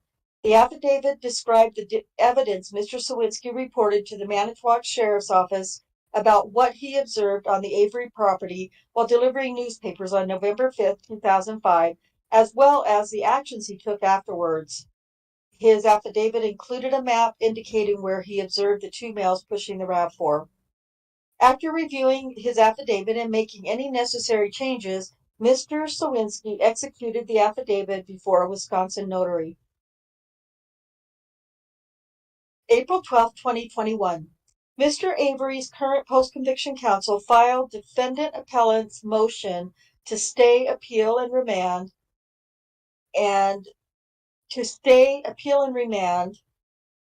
the cause to supplement his post-conviction motion with a new witness affidavit establishing a Brady violation and a new third-party Denny suspect. August 28, 2021. Mr. Avery's current post-conviction counsel listened to all audio recordings in its possession from discovery, as well as its own investigation, and determined there was no recording matching the description Mr. Sawinski provided to the Manitowoc Sheriff's Office. March 15, 2022. Mr. Avery's current post-conviction counsel, through its investigators, submitted the following three new public records requests to the Manitowoc County Sheriff's Office. The first request sought copies of any non-911 recordings in your possession of incoming telephone calls to the Manitowoc County Sheriff's Joint Dispatch Center between the dates of November 3rd, 2005 at 12:01 a.m. through November 9th, 2005 at 11:59 p.m. The second request sought copies of incoming and outgoing telephone call logs of the recorded Manitowoc County Sheriff's Joint Dispatch calls between the dates of November 3rd, 2005, 12:01 a.m. through November 9th, 12:05, or from November 9th, 2005, 11:59 p.m. that relate to the Teresa Halbach investigation. Information should include date, time, and telephone numbers involved in the calls. The third request sought copies of audio recordings of incoming and outgoing calls and or radio dispatches between the dates of November 3rd, 2005, 12:01 p.m. through November, doesn't matter, through November 9th, 2005, 11:59 p.m. that relate to the Teresa Halbach investigation. May 3rd, 2022.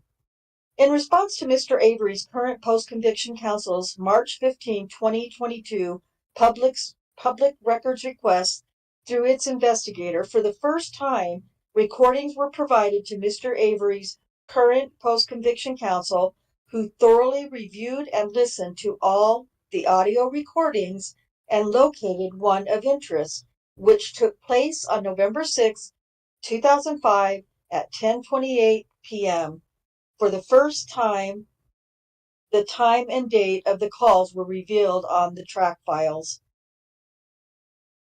August 6, 2022. Current post-conviction counsel's investigator, Stephen Kirby, met with Mr. Sawinski's former girlfriend, Ms. Novak, on August 6, 2022, and played for her the audio recording from November 6, 2005 at 10:28 p.m.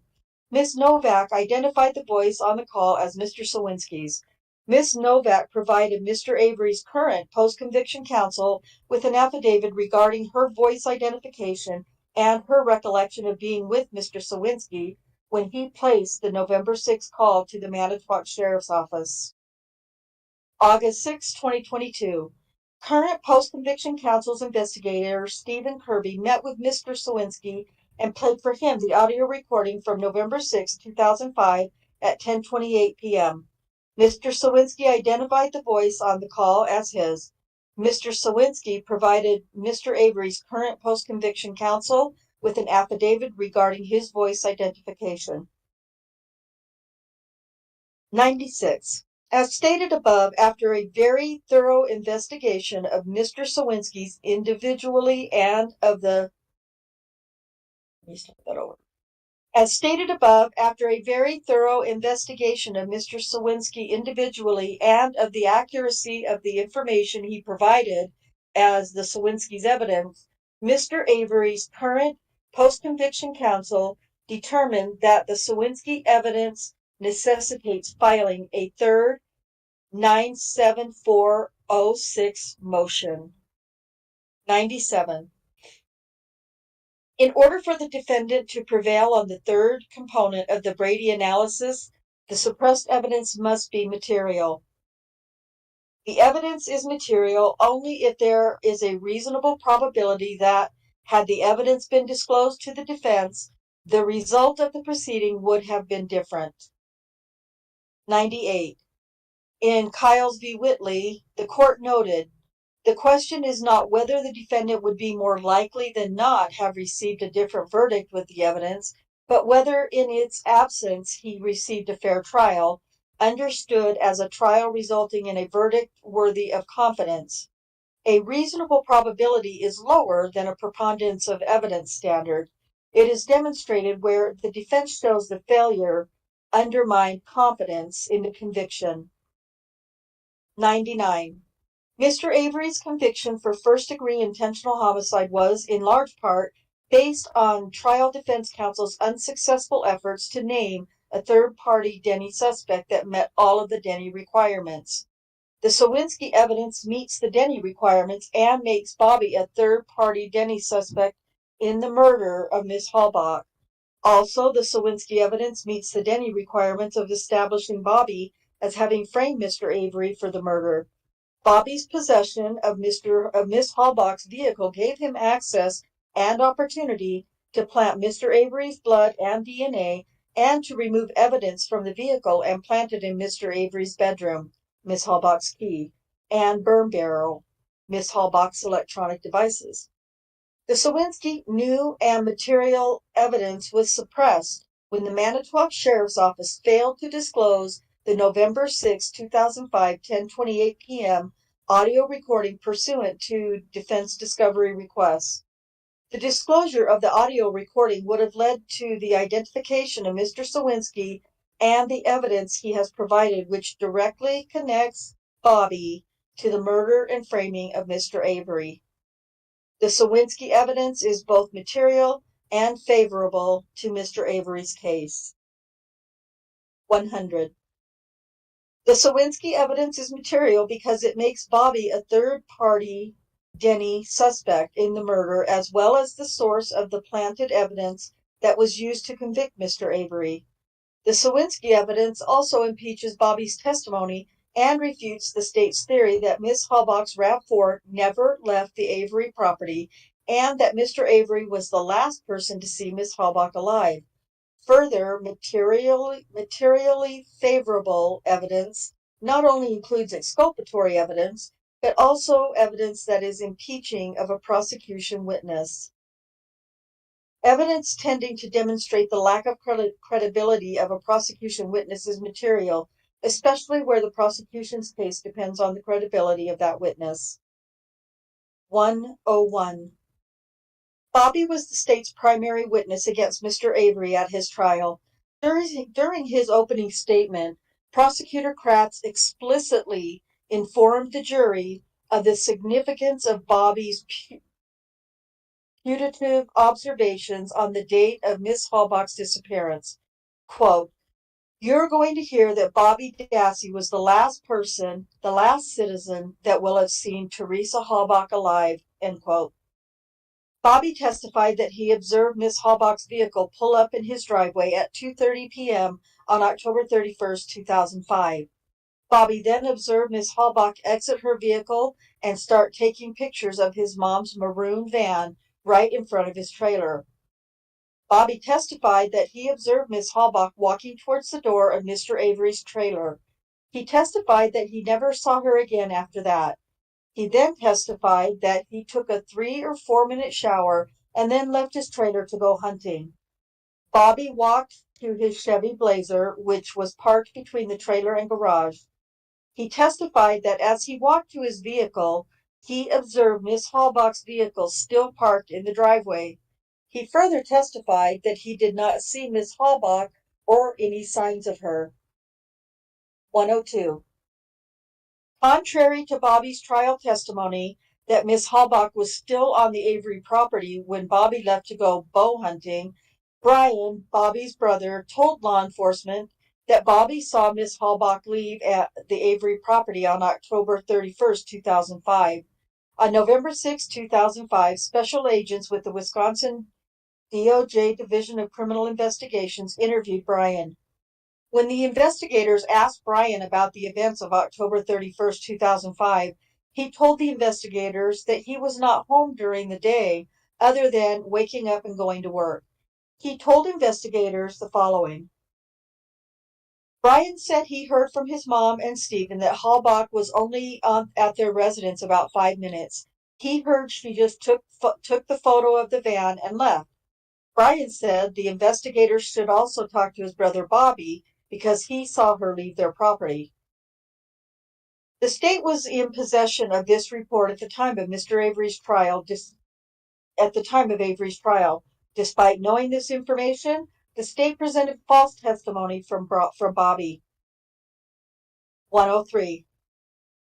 On October 16, 2017, Bobby provided current post-conviction counsel with an... Did I say Brian or Bobby? I'm sorry. 103. On October 16, 2017, Brian provided current post-conviction counsel with an affidavit confirming that Bobby told him he saw Miss Halbach leave the Avery property on October 31st, 2005. In his affidavit, Brian stated as follows. On or about November 4th, 2005, I returned to my mother's trailer to retrieve some clothes, and I had a conversation with my brother Bobby about Teresa Halbach. I distinctly remember Bobby telling me, Stephen could not have killed her because I saw her leave the property on October 31st, 2005. Brian provided Mr. Avery's current post-conviction counsel with this affidavit after Mr. Avery's second post-conviction motion was filed and the circuit court ruled on it. 104.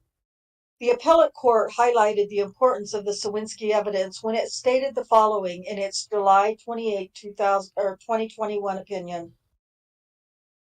To admit evidence at trial that Dassey could have killed Halbach, Avery would have had to provide some evidence at the pretrial Denny hearing directly connecting Dassey to the crime.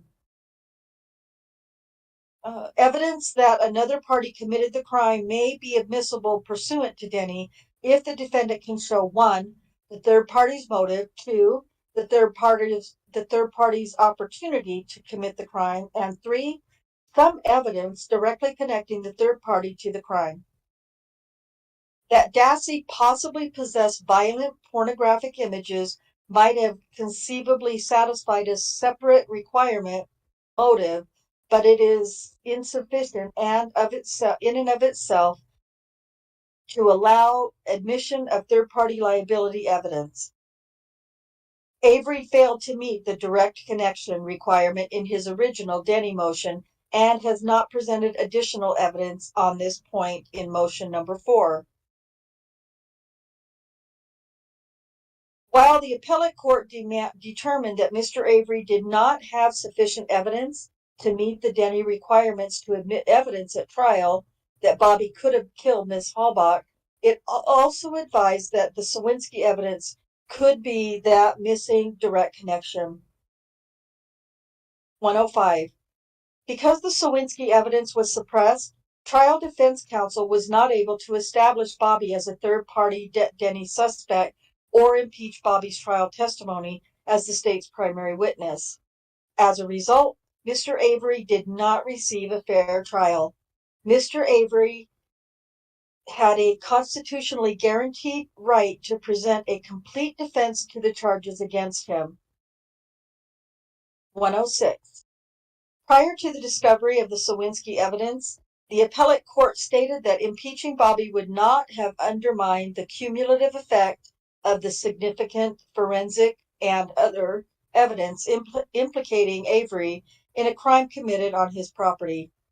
However, the discovery of the Sawinski evidence transforms this evidence from implicating Mr. Avery to implicating Bobby in the murder and planting evidence to frame Mr. Avery. Even if this court determines that the evidence implicating Mr. Avery remains significant, it is unconstitutional to refuse to allow a defendant to present a defense simply because the evidence against him is overwhelming. Because of the existence of the new Sawinski evidence, Mr. Avery must be allowed to present a defense based upon it. 107. A reasonable probability of a different result exists if the suppressed information undermines confidence in the verdict. The suppressed Sawinski call undermines confidence in Mr. Avery's verdict. Its disclosure would have led to the discovery of the Sawinski evidence, which establishes Bobby as a third-party Denny suspect in both the murder and planting of evidence to frame Mr. Avery. It also impeaches Bobby's trial testimony, which he fabricated in order to exculpate himself and frame Mr. Avery for the murder of Miss Halbach. Mr. Avery is not procedurally barred from raising his Brady claim. 108. A motion for relief under 97406 is a part of the original criminal action and may be made at any time. However, a defendant must meet certain requirements. All grounds for relief available to a person under this section must be raised in his or her original, supplemental, or amended motion. Any ground finally adjudicated or not so raised, or knowingly, voluntarily, or intelligently waived in the proceeding that resulted in the conviction or sentence, or in any other proceeding the person has taken to secure relief, may not be the basis for a subsequent motion unless the court finds a ground for relief asserted which, for sufficient reasons, was not asserted or was inadequately raised in the original supplemental or amended motion. 109. In State v. Escalona Naranjo, the Wisconsin Supreme Court held that any claim that could have been raised on direct appeal or in previous Wisconsin Statute 97406 post-conviction motion is barred from being raised in subsequent 97406 post-conviction motion absent a sufficient reason. The Escalano Naranjo doctrine provides that a ground for relief raised by the defendant in a later filed 97406 motion may be summarily denied by the trial court in its discretion without a decision on the merits of the claim, if the ground for relief could have and should have been raised in the original supplemental or amended 97406 motion. 110. The context of a 97406 motion, the defendant must describe with specificity his or her sufficient reasons for failing to raise the claim in any earlier proceeding. That is, the defendant must show why his or her claim is not procedurally barred under 97406-4. 111. On April 12, 2021, Mr. Avery filed the Sawinski motion to stay his appeal and remand for evaluation of a new claim. The appellate court determined that the circuit court should resolve a standalone basis, the Sawinski motion, through a new Wisconsin Statute 97406 motion. The appellate court also stated that, pursuant to Escalano Naranjo, Avery will need to demonstrate why he could not have previously raised his claim, including in his June 2017 motion, before the merits can be reached. 112. Current post-conviction counsel could not have brought the Sawinski motion filed with the appellate court prior to April 12, 2021, and the current motion prior to May of 2022. Therefore, the motion could not have been filed in any prior proceeding, including the filing of the June 2017 second post-conviction motion.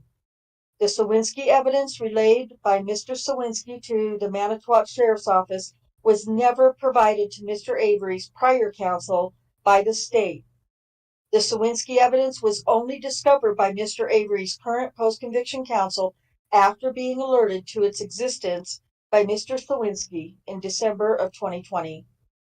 Current post-conviction counsel had to then thoroughly investigate and corroborate Mr. Sawinski and the Sawinski evidence. As paragraph 83 above illustrates, Mr. Avery's current post-conviction counsel was diligent in investigating and corroborating Mr. Sawinski in the Sawinski evidence. 113. The Sawinski evidence provided to the Manitowoc Sheriff's Office on November 6, 2005 was unknown to Mr. Avery and undiscoverable at the time of Mr. Avery's 2017 post-conviction motion, 2013 post-conviction motion, direct appeal, and 2007 trial. Could not have been known or discovered by Mr. Avery because Mr. Sawinski had not come forward to Mr. Avery's current post-conviction counsel until April of 2021, and the state had suppressed the audio recording of his November 6, 2005 phone call to the Manitowoc Sheriff's Office reporting his observations on November 5, 2005. 114. Therefore, the Sawinski evidence was known at the time of Mr. Avery's conviction, was not discoverable by reasonable diligence, and was not under the control or knowledge of Mr. Avery at any time prior to Mr. Sawinski contacting Mr. Avery's current post-conviction counsel in December of 2020. 115. It is axiomatic that the discovery of a Brady violation subsequent to filing a motion pursuant to 97402 or 97406 constitutes a sufficient reason for failing to raise the issue in a prior motion.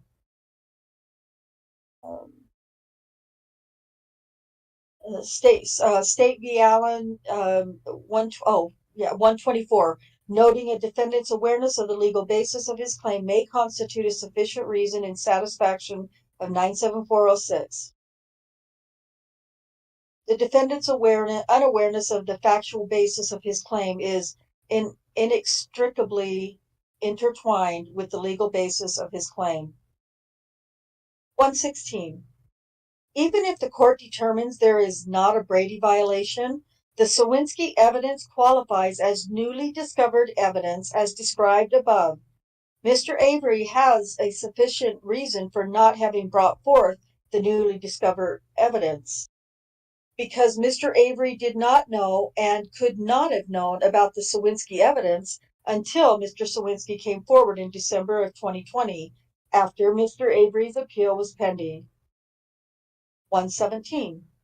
Therefore, this court should find that Mr. Avery is not procedurally barred from raising his newly discovered evidence claim or his new Brady claim regarding the Sawinski evidence. 3. A second Brady violation regarding Halbach's RAV4. 118.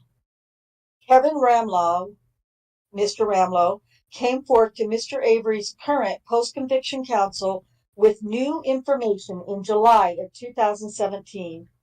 Mr. Ramlow provided an affidavit and supplemental affidavit to current post-conviction counsel. Because Mr. Avery's second post-conviction motion was filed in June of 2017, these affidavits were filed in Avery's motion to reconsider the circuit court's order, reconsider the circuit court's October 2017 ruling denying his second post-conviction motion. 119.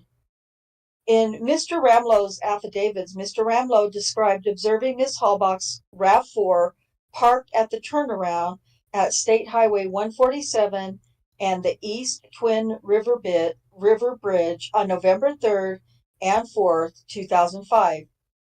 Mr. Ramlow describes in his affidavit reporting his observation to Manitowoc Sheriff's deputy he encountered on November 4th, 2005 at the Senex station on State Highway 147 in Mishicot.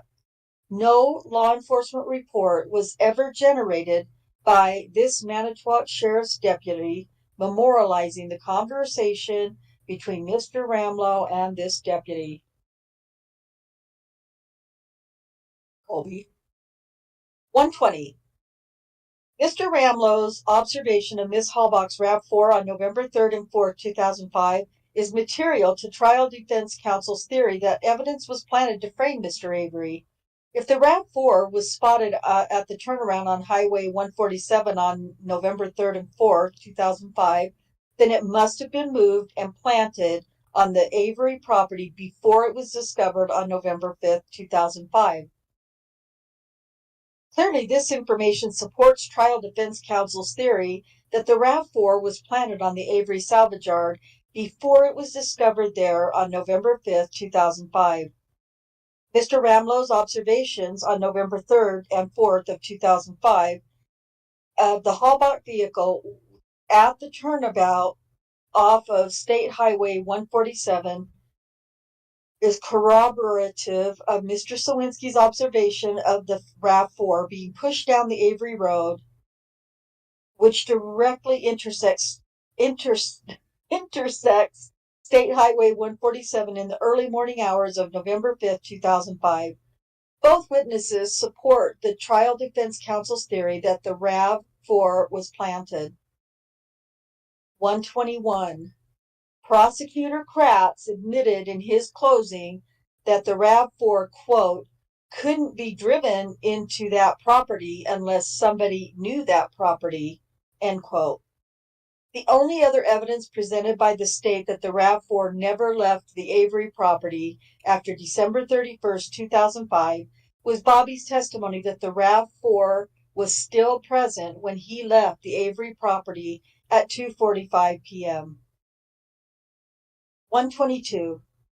Trial defense counsel had no evidence from witnesses that the RAV4 was planted and simply argued in the closing that there were, quote, lots of ways to get in and for someone to plant the vehicle, end quote.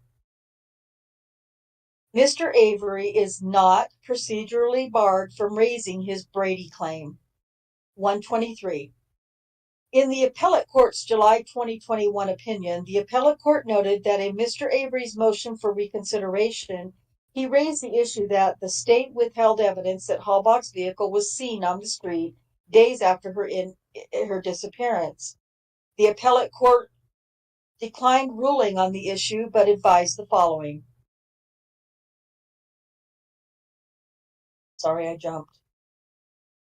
Neither we nor the circuit court have squarely considered whether these claims are procedurally barred under Escalona Naranjo or whether Avery pled sufficient material facts entitling him to a hearing, although our analysis overlaps with the former inquiry.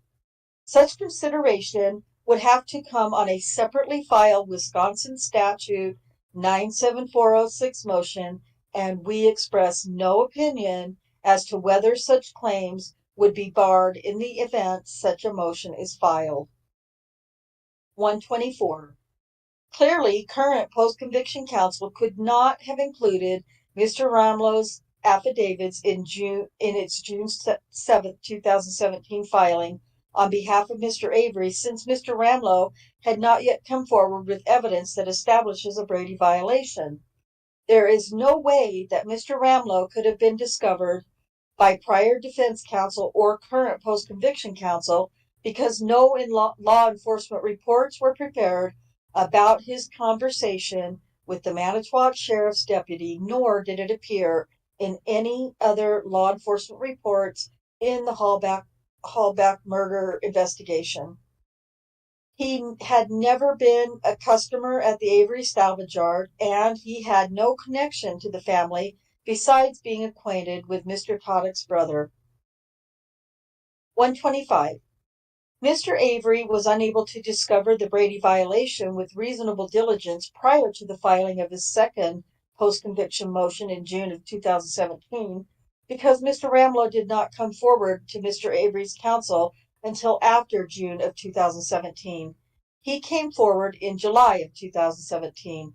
It would be impossible for Mr. Avery to have raised his Brady claim without Mr. Ramlow's first coming forward to current post-conviction counsel.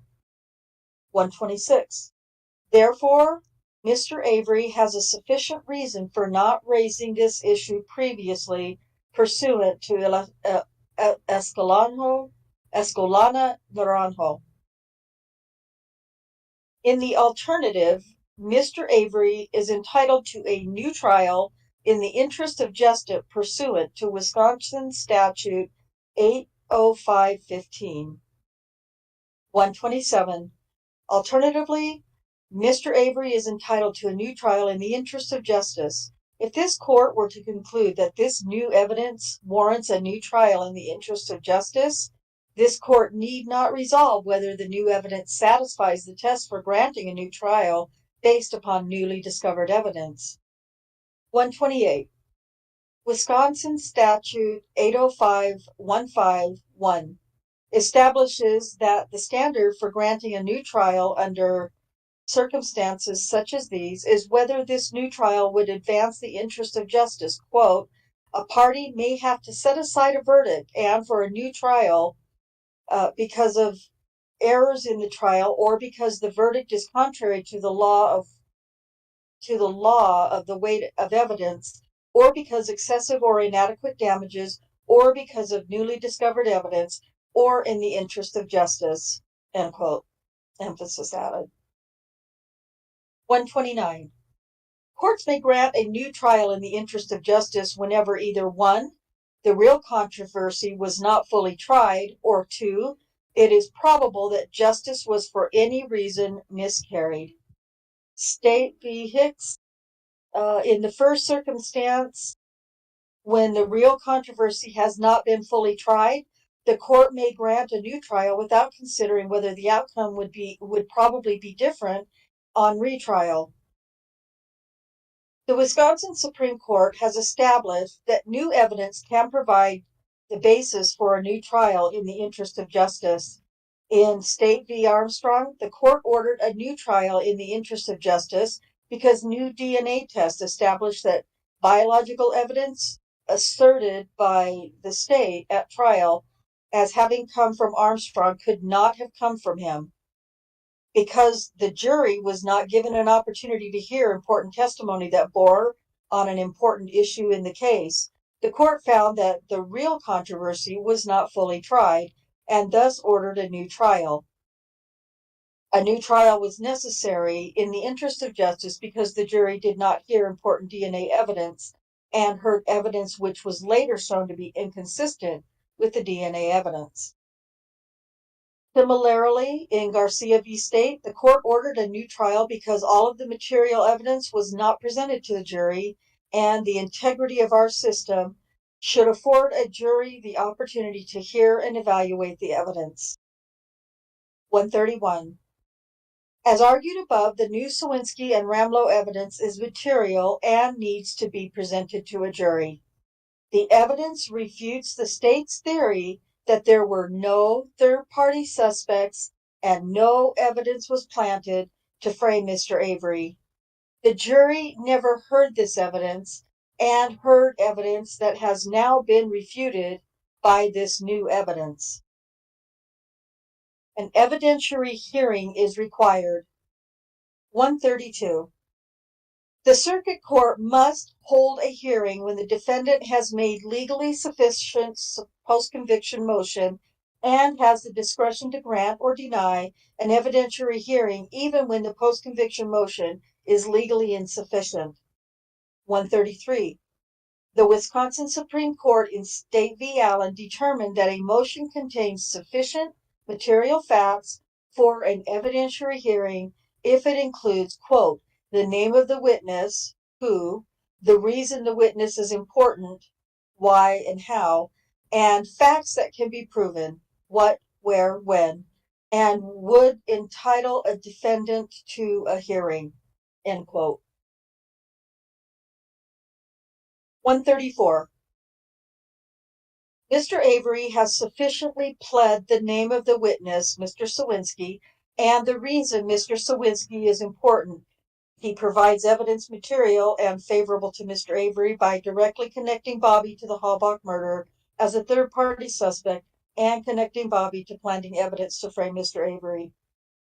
All corroborating materials have been identified, attached, and incorporated into this motion: affidavits, law enforcement reports, trial testimony.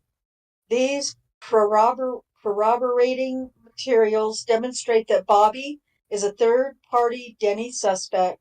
He had motive, opportunity, and is directly linked to Miss Halbach's murder.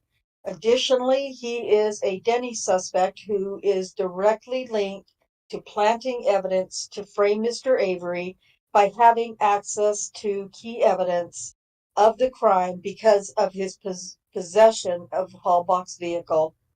Additionally, a new Brady violation has been identified and described previously in this motion. 135. Similarly, Mr. Avery has sufficiently pled the name of the witness, Mr. Ramlow, and the reason Mr. Ramlow is important. He provided evidence material and favorable to Mr. Avery that refutes the state's theory and impeaches Bobby that the Halbach vehicle never left the Avery property. Also, Mr. Ramlow describes a new Brady violation. A law enforcement report was never made of Mr. Ramlow's conversation with the Manitowoc Sheriff's deputy on November 4, 2005, about Ramlow spotting the RAV4 in a location away from the Avery property. If trial defense counsel had had this information, they would have been able to refute the state's theory and impeach Bobby. 136. The Sawinski and Ramlow evidence would have been material and favorable to trial defense counsel because it would have undermined confidence in the verdict. Because of the suppression of this evidence, Mr. Avery did not receive a fair trial. Mr. Avery had a constitutionally guaranteed right to present a complete defense to the charges against him. 137. If this court is disinclined to believe the Sawinski or Ramlow new evidence, the court must hold a hearing before making any credibility determinations.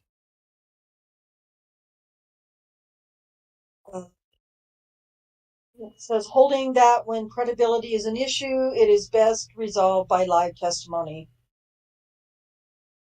Conclusion.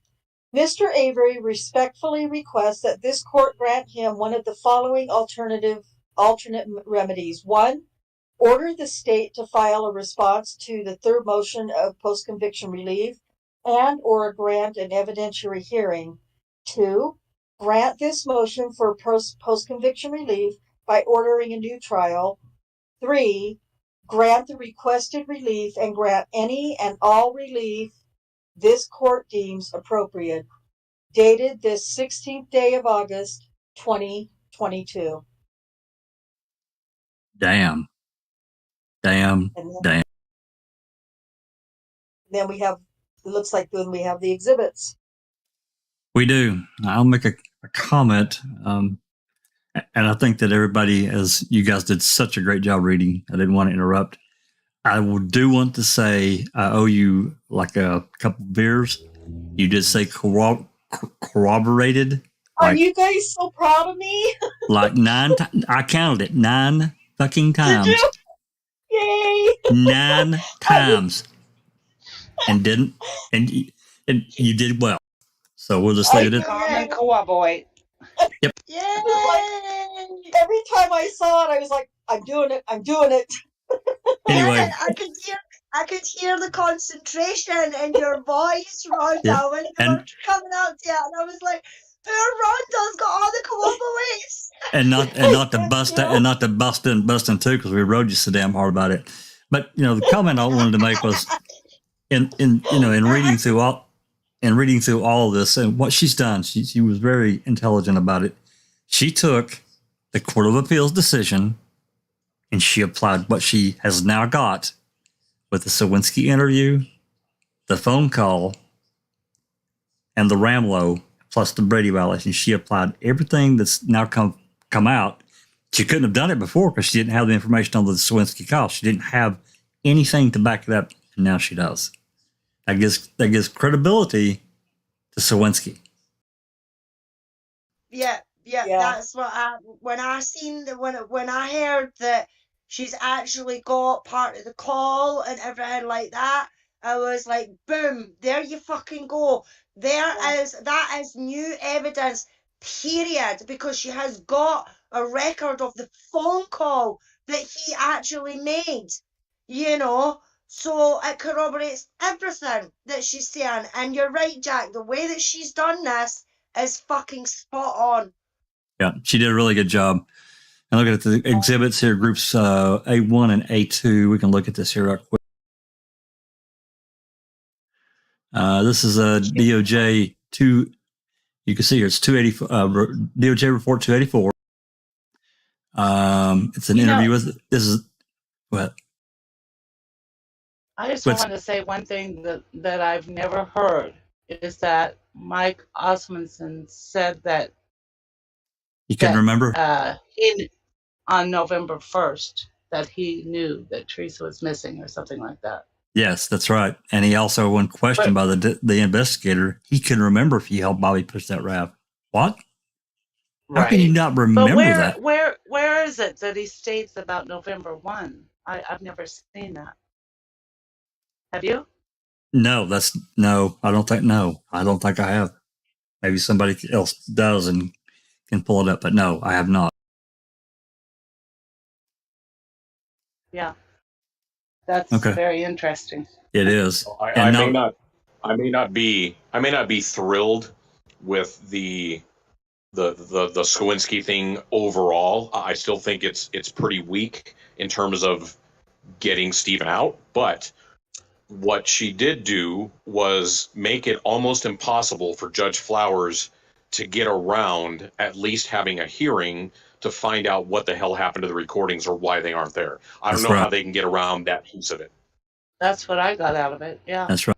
And even if she did rule against it, I think the Court of Appeals would overrule her and order a hearing. Yeah. Yeah. So anyway, this is DCI report 284. I don't know if this is one of the ones we got. I think we do.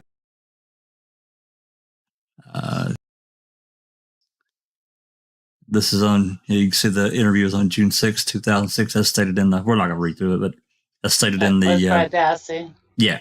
Yeah. Yeah. Oh, we all read that.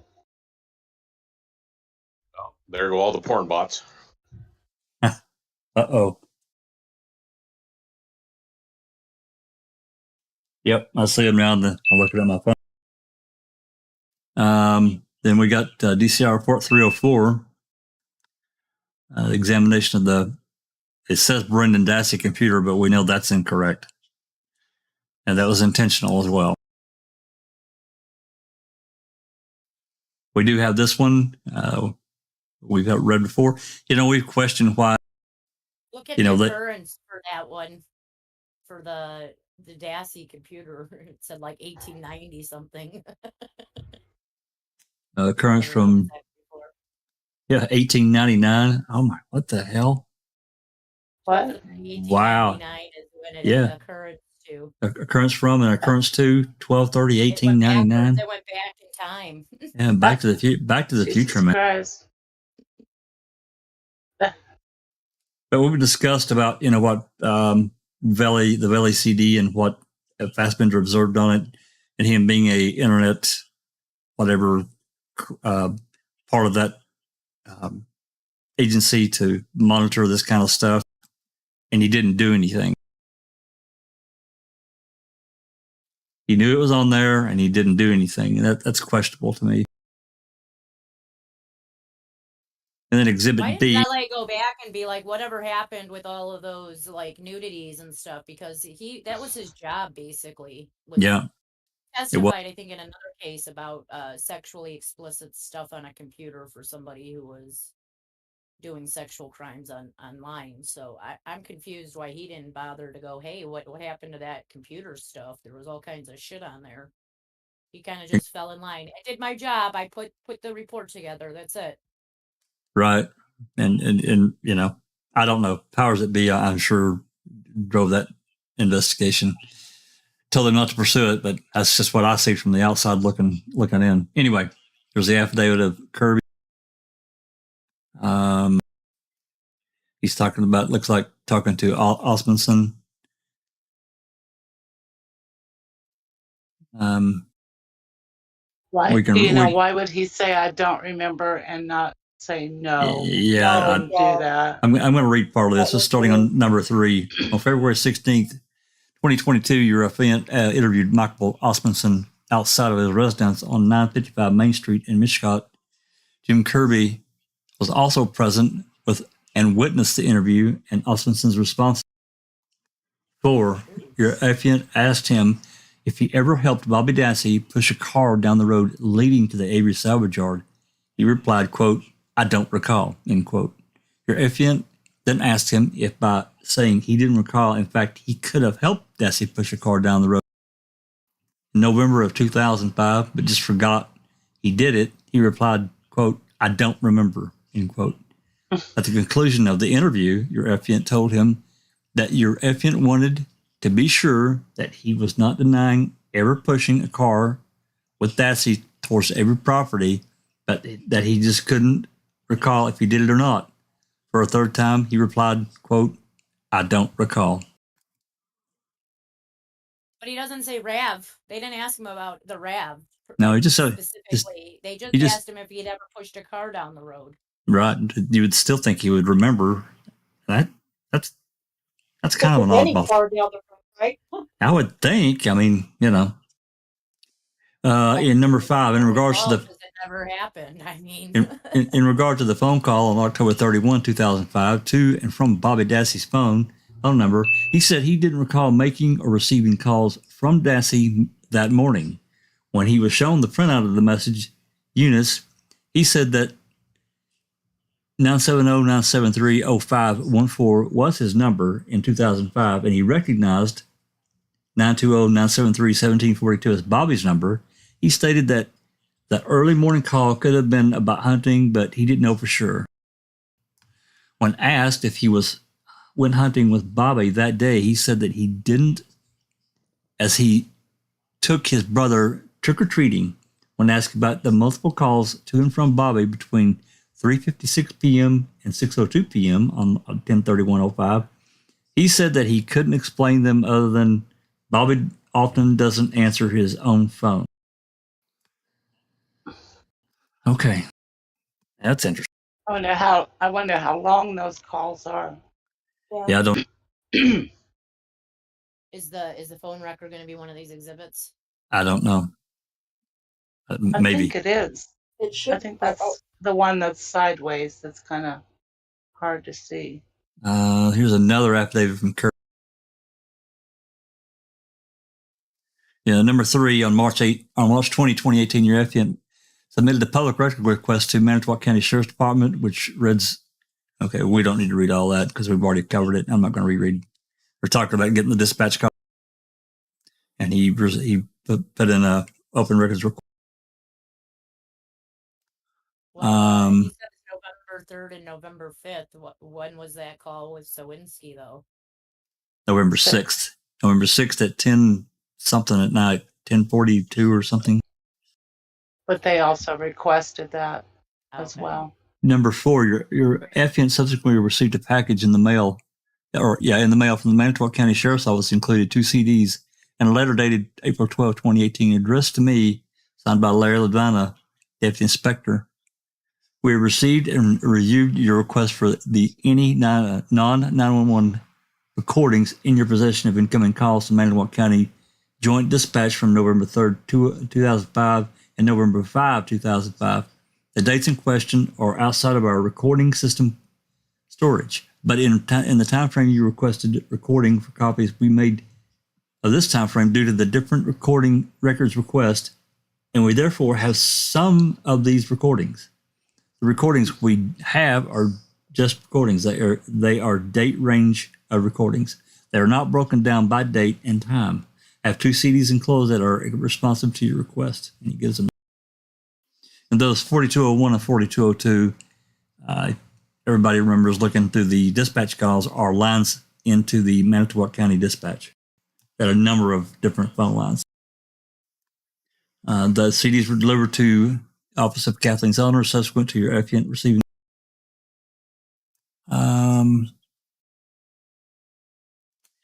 March, okay, there's another investigator, Catherine McGovern, of your offense office, submitted 3 public records requests to the Manitowoc County Sheriff's Office. The first one sought any copies of any non-911 recordings in possession of incoming telephone calls at the Manitowoc County Sheriff's Joint Dispatch Center between dates of November 3rd at 12:01 and November 9th. Okay, we read through that. It's already in the body of the file.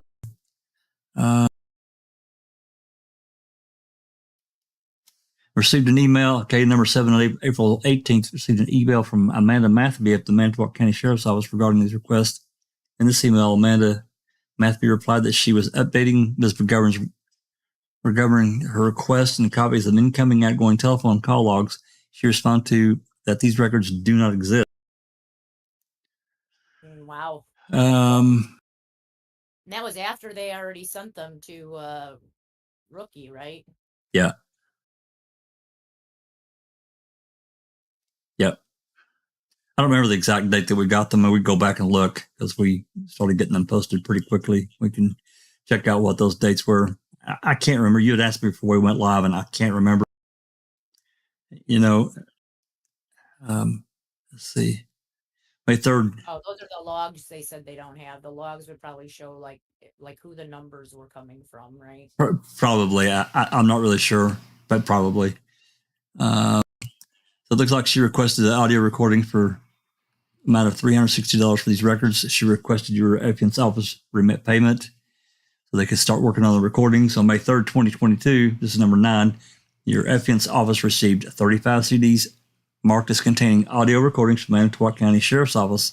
On May 3rd, 2022, your affiant delivered the 35 CDs to the office of Kathleen Zellner.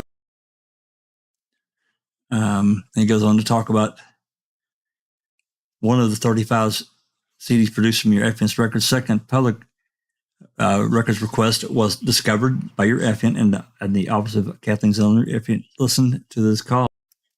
Your affiant listened to the 2 CDs produced. After your affiant's first public request to the Manitowoc County Sheriff's Office in March of 2018. Who's the affiant on this? McGovern, I can't. Wasn't it? Kathy McGovern. Kathleen McGovern. I pronounced that right. She's not the person writing this affidavit, wasn't it Kirby? I think it's Kirby that's the affiant. Yeah, he's the affiant. She's just somebody apparently that works for him in his Kirby and yeah. So they apparently didn't have the logs that they were looking for, but she did get a copy of the 35 CDs that same as on this. Go back up a little. He says it's 2018 basically didn't get those calls, right? What does that say up there? Go up a little.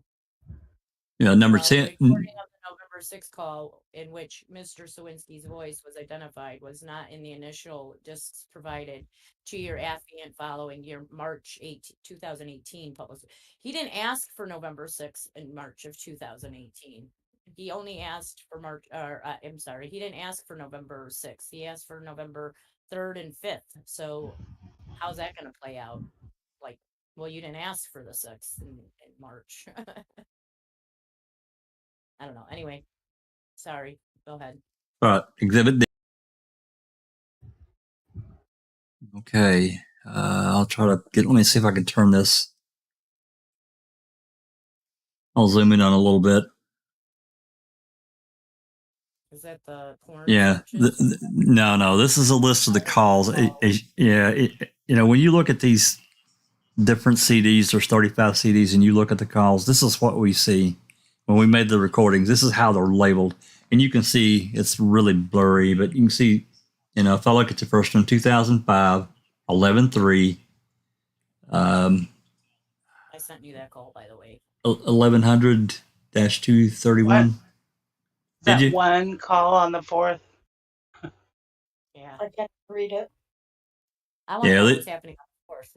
Were they talking about the Sawinski? Oh, that was the 6th. Never mind. Yeah, a lot of these calls were specific to a time, but a lot of them were a date range. They weren't specific. They were specific to a date range in a given time, and there were a few that were basically anywhere from the 3rd to the 12th. It was just we didn't know for sure. Ridiculous. Yeah. Let me flip this back. And Exhibit E. And this is the affidavit of Devon Novak or Devon. This is the apparently ex-girlfriend of Thomas Sawinski. We can read some of this here. I'm not going to read all this. Number 2, I resided in Manitowoc, Wisconsin for over 17 years. Number 3, in 2005, I was in a relationship with Thomas Sawinski and residing with Thomas Sawinski and his son. Gives the address. Number 4, around the time that it became known that Teresa Halbach was missing, Thomas Sawinski provided me with information of an unusual nature relating to the case. One morning after his paper route delivery during the week that Ms. Halbach disappeared, Mr. Sawinski told me the following event that had occurred. He had been delivering papers and he saw 2 men pushing a car down a road. The men gave him dirty looks. Later, while watching the news, Mr. Sawinski saw Ms. Halbach's car and realized it was the same car that the men were pushing down the road. Number 5, Thomas Sawinski. I mean, it was green. Sorry, never mind. Number 5, Thomas Sawinski reported what he told me about the incident in the Manitowoc County Sheriff's Department. I know that he called them because either I was there when he reported it, or he reported making the call to me immediately after making the call. On August 6, 2022, I spoke to Stephen Kirby, an investigator on behalf of Stephen Avery. Mr. Kirby asked me to listen to the voicemail recording of the call between a woman named Carla from Manitowoc County Sheriff's Department and a male calling in to speak to someone about the Teresa Halbach case. Mr. Kirby asked me if I recognized the voice of the male on the phone in the recorded call, and I recognized the male in the call was Thomas Sawinski. Attached and incorporated here in this Group A is the phone call and the transcript of the phone call. Nothing has been promised or given to me in exchange for the evidence.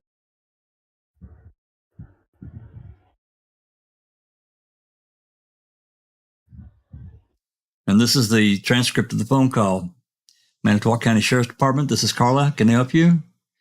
Male, I don't know if it's good information, bad information. Who do I talk to about this? The girl who is missing from Hilbert. And Carla says, I can have you speak with my shift commander. Can you hold on for a moment? Sawinski, thank you.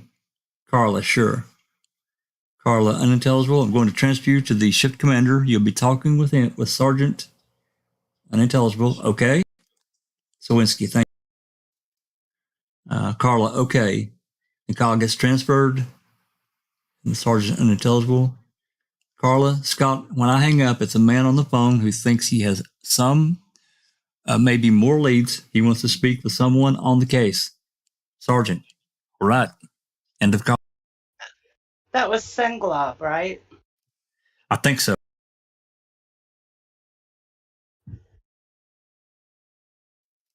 And then Exhibit F, this is the affidavit of Sawinski, which we've already had.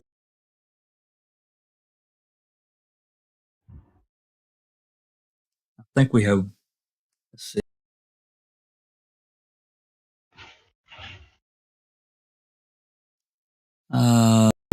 Looks like this is case information. Oh, it's another affidavit. Yeah, this is another affidavit. I'm not gonna.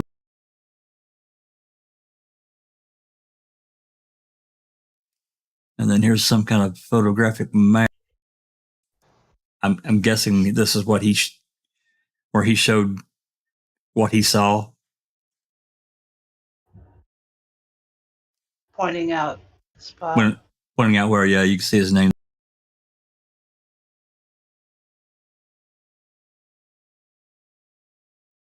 And here's Exhibit B from Sawinski.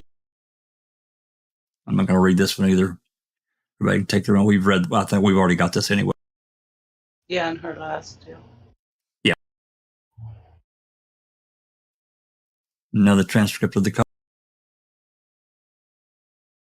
Exhibits Group G. This affidavit of Dean Strang.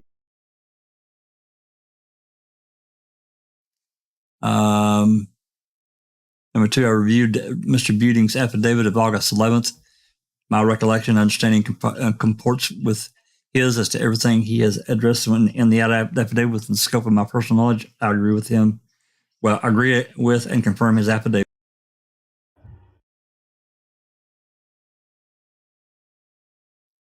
And another one, he again has reviewed Mr. Buting's affidavit and he's agreeing with it.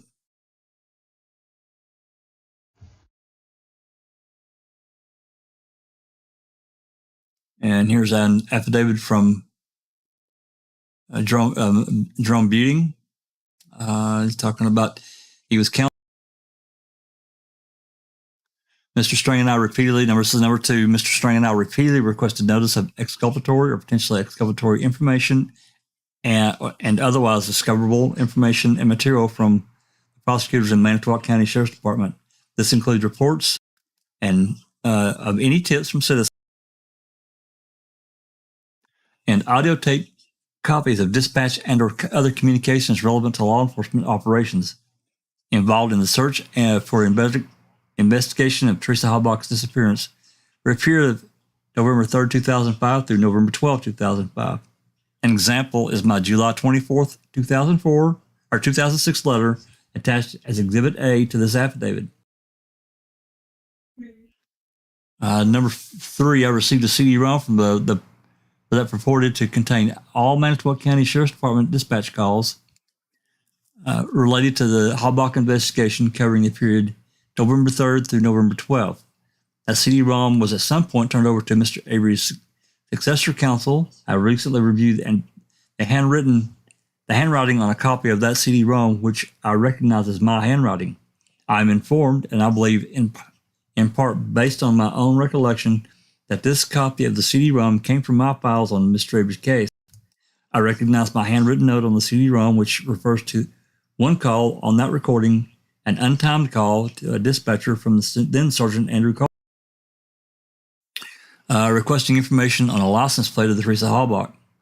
That CD-ROM copy and my handwriting on it confirms my recollection that I listened to all the calls recorded on that CD-ROM. Number 4, I recently re-listened to all the recordings on that CD-ROM I received during my representation of Avery, and I compared it to another CD-ROM that Mr. Avery's current counsel provided to me upon information and belief that she received this CD-ROM as a response to the recent open records request. On the newly discovered CD-ROM, there is an additional call from citizen tipster that was not included in the audio recordings I received during Mr. Avery's representation. I've been informed that the caller on this recording is an individual later identified as Thomas Sawinski. The Avery defense team was not given the audio of this call. His identity is a potential witness or other information which we could have investigated and used at trial. 5, the newly received CD-ROM that current counsel for Mr. Avery has shared with us, which includes a call purported to be from Mr. Sawinski, indicates that the caller was transferred to investigator Sergeant Scott Singlub. Now, inference, Sergeant Singlub spoke to the caller, as the recording shows that the dispatcher connected the caller to him. Neither I nor Mr. Avery's defense team ever was given a recording, report, or notes on any other notice of a conversation between Thomas Sawinski and Sergeant Scott Singlub of the Manitowoc County Sheriff's Department. That's pretty damning. It They is. left that call out. Yeah. Well, Yeah, that's pretty good. just to clarify, when 2 of the CDs that or DVDs that Rookie got, they're labeled Teresa Halbach or Halbach Discovery, I think is how they're labeled. And this recent FOIA that I sent to, you guys remember this recent FOIA, big FOIA that I sent to CASO, they had a copy. It said 32 CDs, Manitowoc County Dispatch or whatever the hell it said. And just out of curiosity to make sure that everything matched up, I requested those 32 CDs. Well, it actually turned out to be 33. But there's really 35. There's 2 more DVDs because I questioned Wiegert on it, this particular point. And he told me that's all they had. And I found that really strange that the Halbach Discovery DVDs were not given to Calumet County. I found that really strange. And if that's indeed true, that's really shocking. So, yeah. Number 6, at the time that we were requesting discovery and disclosure of the exculpatory information, Mr. String and I were using a private investigator, Conrado Bates. We would have had him follow up on the call from Mr. Sawinski had we known about it. Number 7, had Mr. String and I had known that before Mr. Avery's trial about any information that a person had reported 2 men pushing an SUV on the Avery property in darkness before the reported discovery of Ms. Halbach's Toyota RAV4 SUV on the Avery salvage yard property, we would have pursued that information diligently with Mr. Bates and others.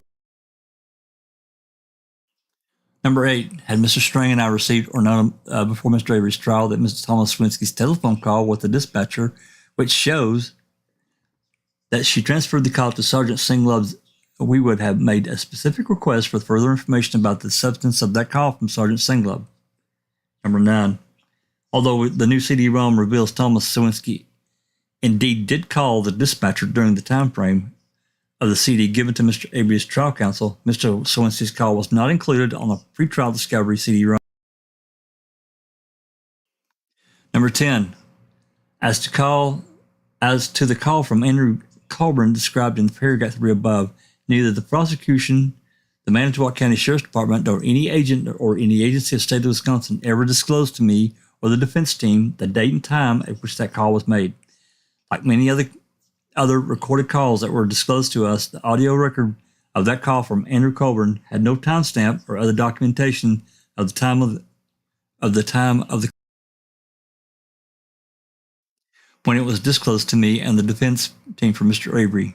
We thus had no way to challenge or disprove any claim Mr. Colburn might make about the specific timing of the call dated this day, this 12th day of August 2022. Jerome Beauty. That was just 5 days ago. Yep.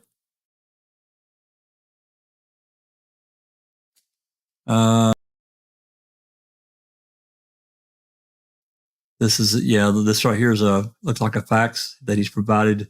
This is where he's requesting discovery material to Kratz on July 24th, 2006. I knew they'd requested discovery. I think we all knew that. They'd requested discovery several times. And, it never really came out about recorded dispatch calls until that early August 2006 hearing with Remaker, and he spilled the beans. And they provided the defense with like 30 calls, I think it was. I'm not going to read through all that. Yeah, but see, I like how she's done this.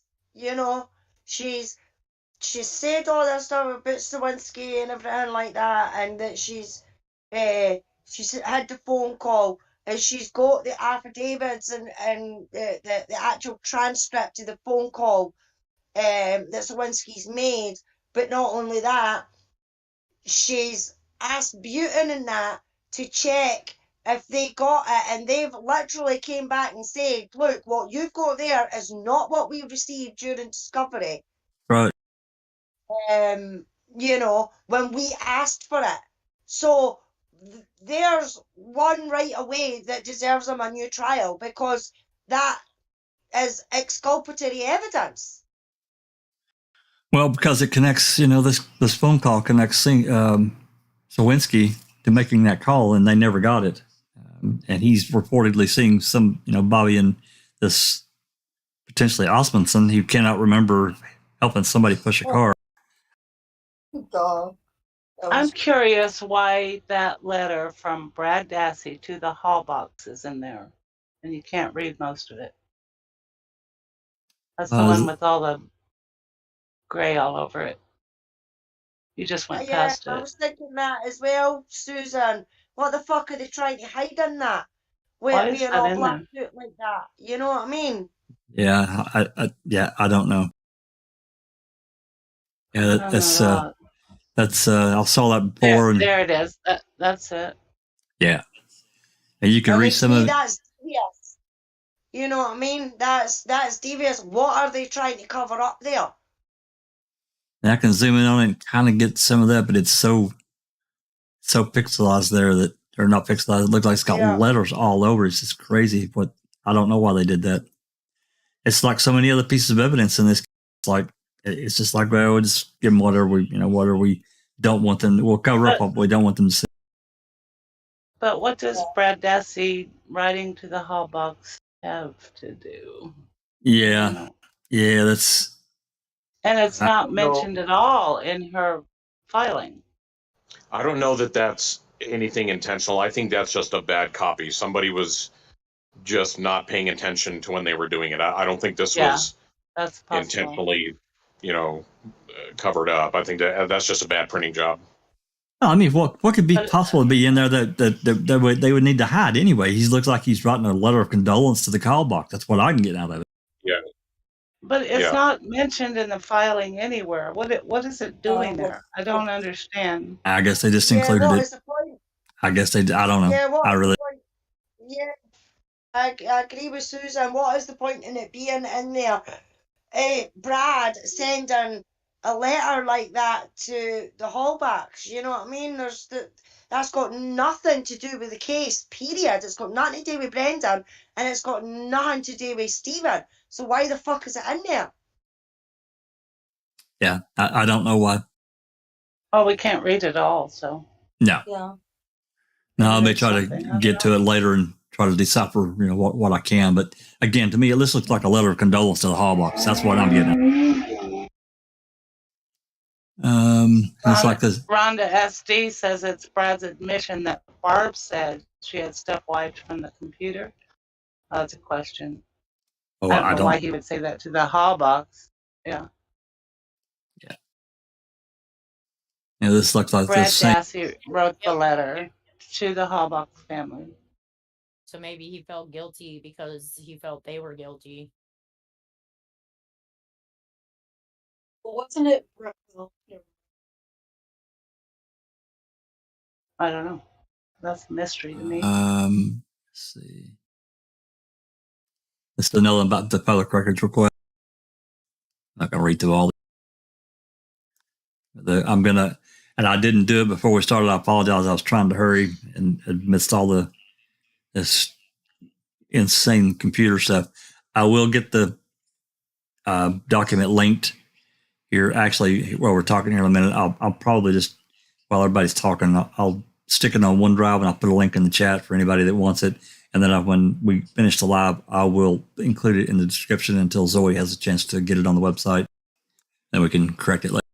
I was putting it in there earlier too, so. You've already linked it? I've linked it a few times, but I'll put it in again. Absolutely. Please do. Just go ahead and link it, and then I can just update the video description later. Okay. And this is another copy again. How we see these phone calls listed. It's this is how the files look when you put a CD. Yeah. For some reason, all the exhibits are doubled on here. Yeah, I'm not sure what's going on. Why? Because I'm reading through this, I'm like, we've already read. Yeah. I think it has to do with there's exhibits for the Brady's and exhibits for the Denny. Must be. Oh, maybe. Yeah, and the same even if they're doubled, they have to put them in both exhibits in both of the claims, I believe. Yes, this is. She must have to do that to properly. It must be a procedure thing for the court. Hmm. And again, his is the Sawinski email. It's the same thing. So we know that the bulk of Judge Flowers' discretion on the last one was all about procedural bar. That's basically the only hammer she was able to use for much of that. So let's go with the hypothetical here that they are unable to apply a procedural bar to this request. How does the state get around not having an evidentiary hearing on what she has presented? She's shown that there was a call made. She has a recording of the call, or a copy of the recording of the call. Maybe not the recording of Singlob's conversation, but that's irrelevant at this point. So they've got the recording of the call. He said he called. They proved he's called. Got his emails that he sent. Right, he's got the emails that he sent. So he's done his due diligence in trying to contact someone. So what, trying to play devil's advocate for the state, what argument could I possibly present to get around having to hold an evidentiary hearing on this to determine why it was never turned over, who didn't turn it over, what actual recordings exist, etc.?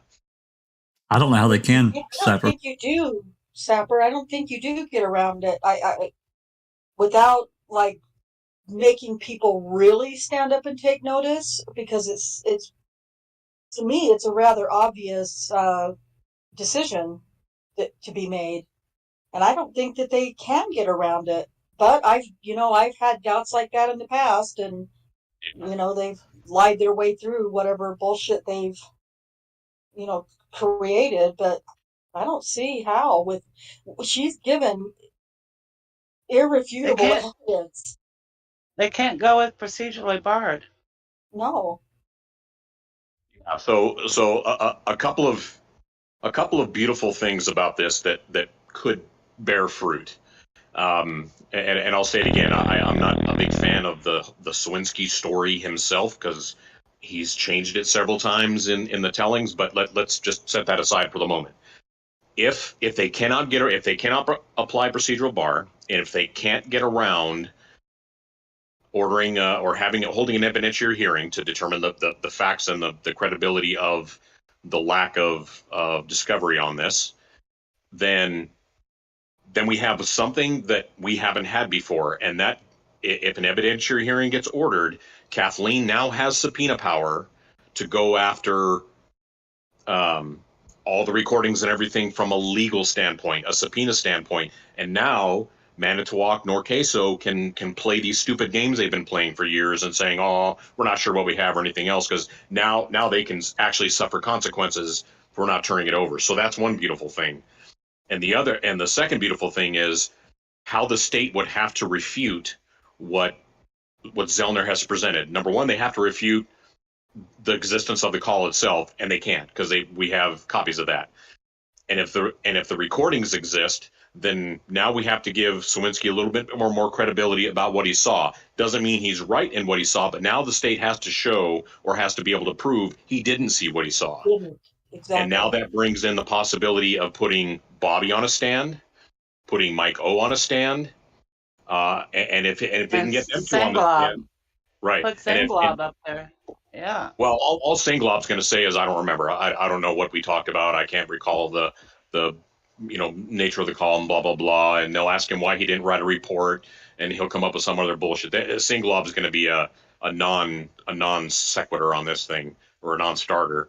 But if they can get some of these players on the stand, that's when doors start getting kicked open, because we all know that Bobby has lied through his teeth from the start. Scott has lied through his teeth from the start.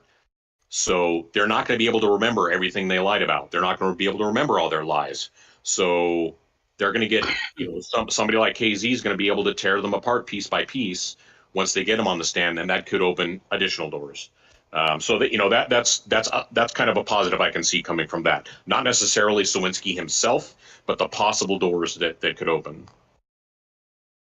Yeah. Jinx sent me the call. It's really short. I want to go ahead and play it so everybody can hear it. I will tell you guys that we've had this call and we were asked not to release it. I privatized a section of calls in the playlist some time ago when this was all found out. So you're asked by KZ, right? It came from KZ, yeah, and that's the thing with getting open records requests. That's why things that we were unsure of, we always like to give her the chance to look to make sure that there's nothing there that is potentially usable. And I apologize for that, but hopefully everyone can understand why that's important that we do that. We're not lawyers. We're not representing Stephen. We're just trying to help in whatever way we can to do what she needs to do. So anyway, I'm going to play this call. It's about 1 minute and 6 seconds.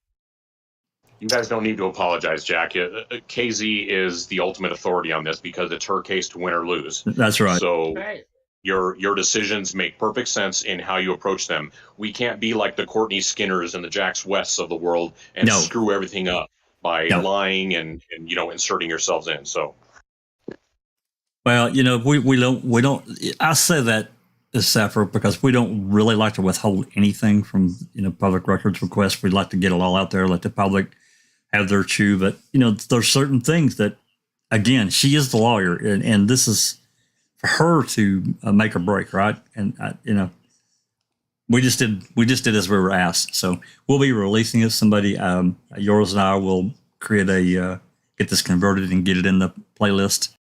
It'll probably go in the key calls, and this call is in a playlist already. I'll unprivatize it, and it'll be back in the playlist. So anyway, I'm going to play this.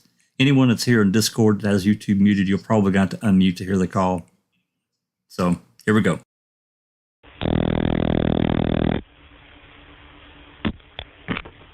Manitowoc County Sheriff's Department, this is Carla. Can I help you? Carla, I don't know if it's good information, bad information. Who do I talk to about this, the girl that's missing from Hilbert? I can have you speak with my shift commander. Can you hold on a moment? Thank you. Sure.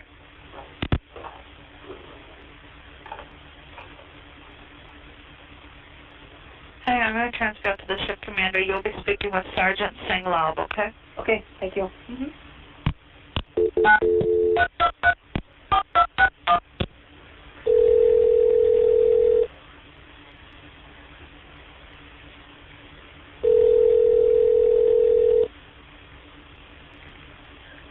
Sheriff's Department? Scott, when I hang up, it's a man on the phone who thinks he has some maybe more leads, and he wanted to speak with somebody on the case. All right, guys.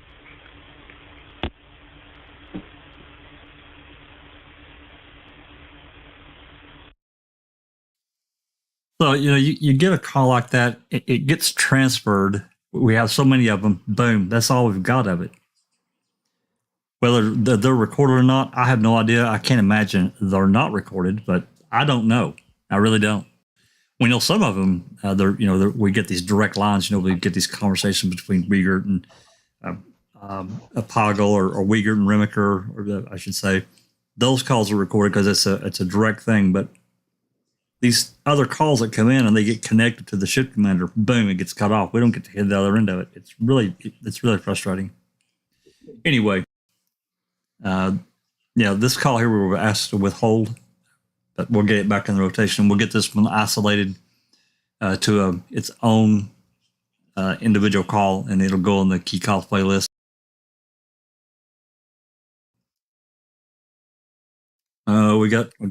We got the bot all by going. myself. Any other mods? Yeah, we got the bot going again. God, I'll try to help him get the hell over here. I got some, but I can't get them all. Oh my God. It's called the first one, and they bloody split into 10. Yeah. And then it's just about the time you get that first one, they've already split, and then you're fucked. So, sorry, guys. You're fighting to report them. I mean, that's what I do. I just report them, and then they seem to disappear. Yeah. But, I mean, it's good that, even though we've had that call, Jack, people will understand now why we were asked to keep it back. You know what I mean? Because that's evidence that she was going to use. I mean, that was like an ace up her sleeve, you know what I mean? And then if we went putting that out, then that's fucked her whole motion here, you know what I mean? But the fact that she has got somebody completely different, no related to the case or anything like that, to confirm that the voice making that phone call that you've just played is Sawinski. That is huge, in my opinion, you know, because we were all saying, well, what has she got? She's got to have this to make it relevant. She's got to have that to make it relevant. And as I said before, she's not going to put everything into something, you know what I mean? Because she's going to have to hold something back, because she knows how the courts work. She knows that her last motion was going to be denied left, right, and centre. So she was keeping the ace up her sleeve. And this is her playing her fucking ace. And in my opinion, I don't know how the state is going to come back and fight this specific motion. Yeah, because they're going to have to admit that they had this call and they kept it back. Because if they come back and they say, oh, we didn't know we had this call, that is a load of fucking bollocks. Well, Larry Ledvina is gone now, and it's not him doing the record request. So now it's a question of why is Ledvina? He must be part of this blue brethren of the 05 case that he's not releasing stuff that they are releasing now. Well, yeah, Retired. when Rookie re-requested the balance of those 35 CDs, he had 13, and he requested the balance, or he requested them, the CDs or DVDs of these calls. Todd, I don't know his rank. Is he a lieutenant or whatever? I don't know. Sergeant Cummings. He comes in, and within 2 weeks, he finds everything. It's like, really? Rickie's been trying to get this shit since 2018, guys. 2018, he's been after this stuff, and he, 3.5 years later, he finally gets it. Unreal. Yeah. And how many years later did the defense attorneys get it? Exactly. 19 years. What is it? What's it been now? 17 years. Exactly. I'm convinced that there's still audio that has been withheld that they have that we can't get. Yeah. It's not going to stop me from trying. Voicemail. Well, like November 4th calls to Manitowoc. What about what about all the missing calls from the jail from Jody? Are there still missing calls there? There's five or six calls that we don't have that I'm aware of, that I'm aware of. And every which direction that I've tried to get them in requesting different things, I still can't. But I'm going to try again. It's going on the list. The worst they can do is deny it. But we'll see. Anyway, this. I agree with Sever. Getting back to what he was talking about a minute ago, playing devil's advocate. In what capacity? How can Judge Suckowitz at the circuit level? How can she deny this? What can she use against Zellner in this motion? Well, let's remember, though, the state has an opportunity to reply to this, don't they? So yeah. What are they going to say to the judge that might make the judge not want to grant her? Like, what do you think the state is going to say? I don't know. Let's forget the judge for a minute. Let's talk about them. The lawyers. What kind of argument would they present to try to prevent any kind of hearing or anything from being ordered? And that's what I was trying to go through. They can't dispute that the call didn't exist because we have the record of it. And we have right. Made it because we have the. Don't see any way around it. Oops, sorry. Definitely his voice. So the only thing that they would have to hope is that they would be able to get to a hearing and destroy Sawinski's credibility by destroying his story, so they can prevent a situation where somebody like Bobby would get put on the stand to try to refute Sawinski's saying. I think that's their only ace card, is to try to destroy his story. Yeah, but he's got his ex-girlfriend or fiance, whoever she was at the time, she's come along and saying, "Hey, I remember him calling," and that's his voice. That lends a lot of credibility to. He did alert them to this event. That's strong evidence, guys. Right, wrong, or indifferent. Did they only share one call with her to see if they share many calls with her and she's like, "Oh, that's in that one"? Like, was it like a lineup kind of thing, or was it just like, "Here, can you listen to this"? Well, she got all of them, just like the same batch that we've already got, the 35 CDs. She got them all. So didn't she ask us to hold back 3? Was it? Yeah. Yeah, I'm not. The other 2, I'm not gonna. Well, I mean, yeah, I'm not gonna do anything with the other 2 until I'm told. Oh, sorry. No, that's okay. I mean, it's again, this is incumbent. I think we can all look at this and with clear glasses and say, "Hey,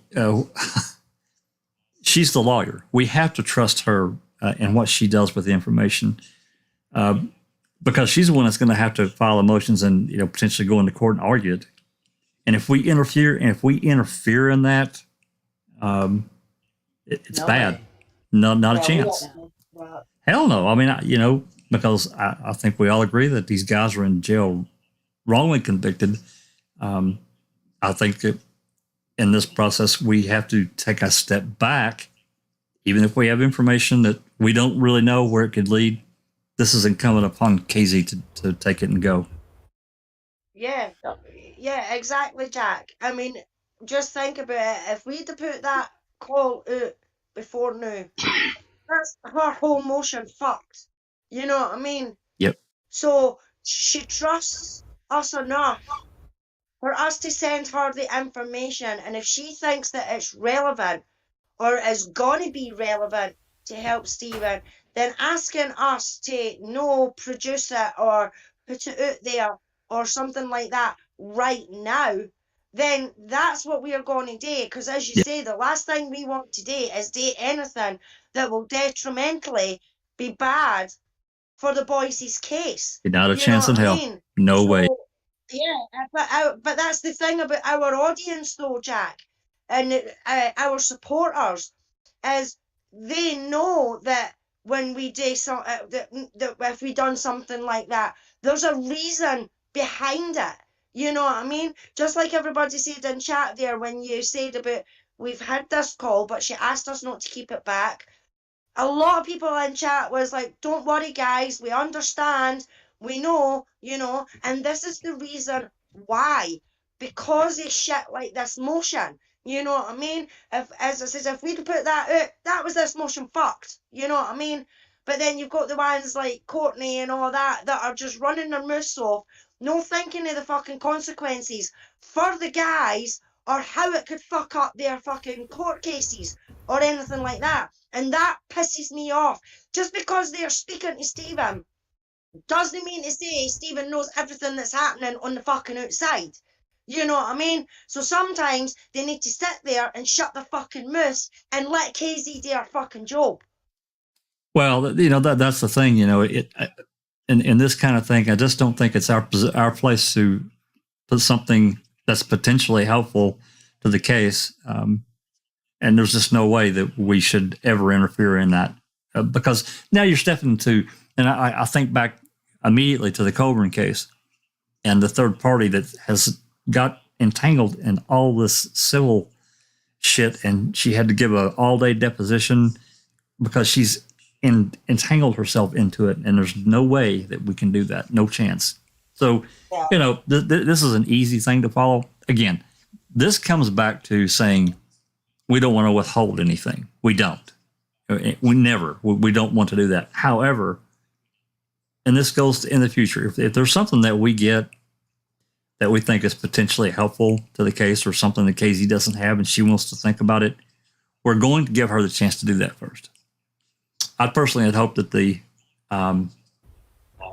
this unfiled warrant, this blunt and bloody instrument would have made an appearance in this motion, but this PCR, but I understand in many ways why it didn't, because it is exculpatory in my opinion, but we have no evidence. There's nothing. It's a ghost.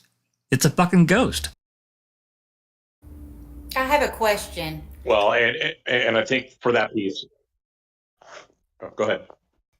I have a question. I don't know, the law, but if they were to, I agree that it seems like they can't refute the fact that she should get a hearing, but are they able to limit what she presents and what is allowed in the hearing? So then that could be an opportunity for the state to set up and not destroy his testimony and then not allow Bobby, and then it's sunk. Does that make sense? Like, can they limit her on what she's able to bring to? Yeah. Yes. So it'll be limited to what's in. It'll be limited to what's in the motion. So they would first have to, like I said, their first step would have been to try to refute anything about the call itself, which they've just been shot down because they've got the recording of the call, so they know it exists. They know he did call in. They've got the, his statement saying he called, the ex-girlfriend, corroborating the fact that it is him by his voice and all that. So they've lost the ability to refute the particulars of the call itself. So then their next step, their only next step after that, as far as I can think of, is going to be to refute Sawinski's story. And I think that's going to be the only smart route they can go. So they can't limit it into just say, well, we're only going to have a hearing about the call itself. They can't limit it that way because there's more than that in the motion. Right. But so in that sense, they're she's going to have an open door for anything she put in that motion. But maybe hopefully that answers your question. Well, and also the way I read that too, Sapper, and you can agree or disagree with me than anybody else. The way that she wrote this PCR is she's saying that it got shot down because of the procedural bar. However, it's like I talked about this. I don't remember which podcast it was on. We talked about this. Maybe it was on Jeff's. A potential piece of evidence is included on another PCR, another motion, whatever. They say, no, you're procedurally barred. However, you find something else later that connects to that. Can she now bring that in legally? And I think the way that what I read in that, she's saying it should be, she should be able to be allowed to do that. I don't know. I'm not a lawyer, so you get what you pay for. But that's going to be interesting. So yeah, I agree with what Sapper said. They can't just limit it to a really tiny amount. They probably will try to limit it as little as they can to what's allowed. But she put a lot of things in this PCR, and they're tied together. And it's good stuff. I mean, it is like legit. I mean, the takeaway is that Sawinski went to deliver papers. He saw Bobby and potentially Osmundson pushing this car, RAV4, early morning hours of November 5th, 2005. They try to get him stopped, and he's like, gotta go, and travels on. He sees the news that night or the next day or whatever, calls Manitowoc, says, hey, I got something I need to tell you guys. He gets connected to Sergeant Senglub, tells him the story, which is not recorded and clearly not documented in anything that we can find. And it doesn't get investigated whatsoever. He's saying he did tell them. They have no record of it. That's a big deal, guys. And there are other instances. We actually have a call from, that guy that lived on Cuss Road that said that Teresa came to his house on the night of, I think, November 6th, late, looking for directions. And they didn't investigate that, at least not immediately. I think they finally went to talk to that guy. So, but nonetheless, that was a weird one anyway. But nonetheless, this one is backed up with his girlfriend at the time. That's huge. This phone call. She recognized his voice from the phone call. I just don't see how they can get around having some type of evidentiary hearing, Sapper. I just don't. And anyone else. It also reintroduces the VLACD. She can use that. It does. Well, and also with Sawinski, the time frame of the timing of his call, the minutes of his call, that first part where it goes to the dispatcher and then it appears that there's a disconnect, but I guess he was transferring it to the other person, is on Sawinski's phone records. He should be able to get those from the phone company and show how long that call lasted.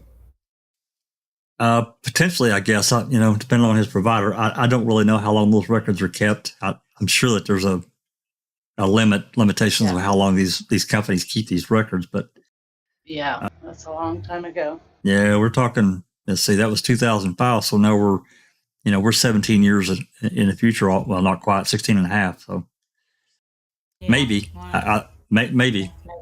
Good. I mean, that would be great. If we could get a record of how long that call lasted. Yeah. If they had that, she probably would have included it. I would think so.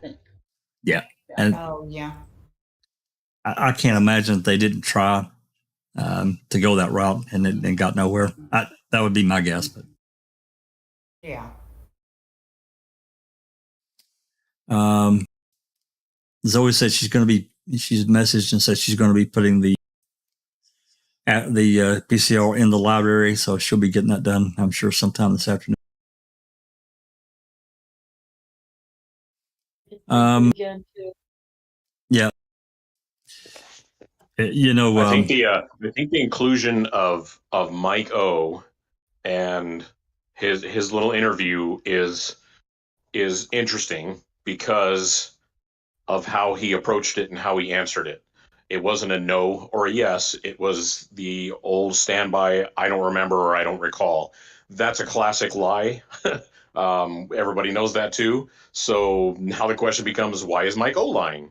Yeah. If he didn't have any connection to this and or if Bobby didn't have any connection to this, why lie about it? Yeah. You know, I also had an interesting thought about Mike O. We were so close to Halloween. You know, maybe he sprayed his beard white for Halloween and had some white spray and wanted to kind of, you know, disguise himself when they pushed that rev.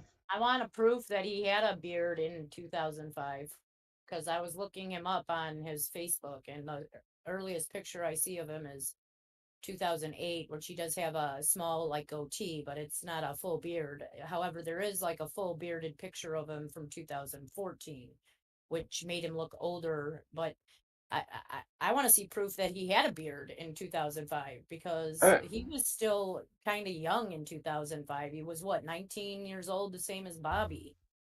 He could have had a Halloween beard, a costume type of thing. What happened to the? That's true. He could have been wearing a Halloween costume, but they're saying that it happened on the 5th. Why would he be wearing a Halloween costume on the 5th? Well, it's right to disguise himself. Why didn't that make her like it? Santa Claus is pushing a car down the road. Wouldn't that make it more obvious? Well, and this is why I said I have such a problem with Sawinski's story himself, is because there's too many holes that even a shit lawyer like Kratz could rip wide open, and I don't have a lot of faith that particular story is going to hold up because it changed 3 times in the telling. So, you know, a good lawyer is going to go back to what his very initial story was, and as we know, when he first talked about his first reporting, he didn't name or recognize anyone. It was just 2 people pushing a rab. Bobby never came up, nothing like that. It wasn't until the very last telling that now he's perfectly clear that it's Bobby. That's going to be a hard one to hold up on the stand. Yeah, I agree. I'm just thinking about all of this whole case. Story. If you go back to the first ones, the story changed. Thought it was an old guy, a bigger, larger, older man with a beard. I mean, that too was about older. I don't know how tall they are, but it's not like I'm gonna go up to Mike and be like, let me measure you really quick. So Nosy says block the bot. We are blocking Nosy. There's just more bots that show up. I don't know. It's not just one. It's about 10. Yeah, they multiply. They're like the damn gremlins. You give them a little food after midnight, they just multiply. I'm reporting each and every one of them as I see them after all you guys with the quick hands get them deleted. I just happen to be looking at the... Wants to know how long is the wait for the response from the state. Does anyone know how long they have? I don't know. They're not required to respond. No, they're not. But they can, and how long? Right. Yeah, there's no time limit as far as I know. Yeah, the only part I'm not sure of is whether they have to ask permission to make that response, because in KZ's motion in the reading in the very one of the very last pieces, it almost makes it sound like she's making or asking the court to order them to respond. So maybe they have to ask permission first, or would have had to ask permission before. I'm not sure. Interesting. Yeah. Bill said this and I missed it, but is it the same judge This time? Unfortunately, yes. Could it be? Bye, Nosy. Unfortunately, yeah. Bye, Nosy. Got a question for Sapper. Sapper, do you think Bobby or whoever was riding a cow down Avery Road was a car and was withheld? Well, yes. They're not going to get around that part. I mean, you have him calling in. He had a conversation with Sangla because they were both on the line, so he can't say he tried to call and didn't get anybody. We know what happened. We just don't. Well, either a recording of it just doesn't exist anymore, or they just haven't given it over yet. And if there ends up being a hearing, that's going to come out, and that won't sit well with them if it does turn out to be the case. But I don't think they have a way around that piece of it because it's something that wasn't investigated. You had a clear, concise lead, depending on what we don't know what Sawinski told the ship commander, so we don't know what they did or didn't act on. But you have that piece, and then the same thing with Ramlo. You have a credible lead or a potential credible lead that was not investigated. Why didn't that happen? Those are the kind of questions that would come up in an evidentiary hearing to say, well, why wasn't there? Why wasn't this lead pursued? Who didn't pursue it? Who made the decision not to? That kind of thing. But I don't think they can get around that part of it. And it's like that tip that came in. Remember the guy that was geocaching, and he called in and said he found wherever he dug up at them coordinates. He's found that tree with all that blood all over the tree, into the roots, and all over the ground, but there were no entrails, so it didn't look like a deer kill. That somebody had field dressed a deer. It's not to say that they couldn't have done it, but he didn't see any. So, as far as we know, that was never investigated either. And to me, that should have been investigated immediately. You send a tech and get samples of the blood. Went to that location. Yeah, Rhonda went and looked. Rhonda and Cherie. Rhonda and Cherie, yeah. And Jim. The bloody tree root. Yep. Yeah, and I've been cleaning up that video, and we're going to get the rest of, this is way off topic, but we're going to get the rest of the videos and everything all put in and good. Finish it up, make it look a lot better than the last time, because that was rough. So there's a new attorney for Colburn? Yeah, I was just going to say, we just got a new document Cherie got for us. It's just announcing the appearance of a new attorney for Colburn. Oh.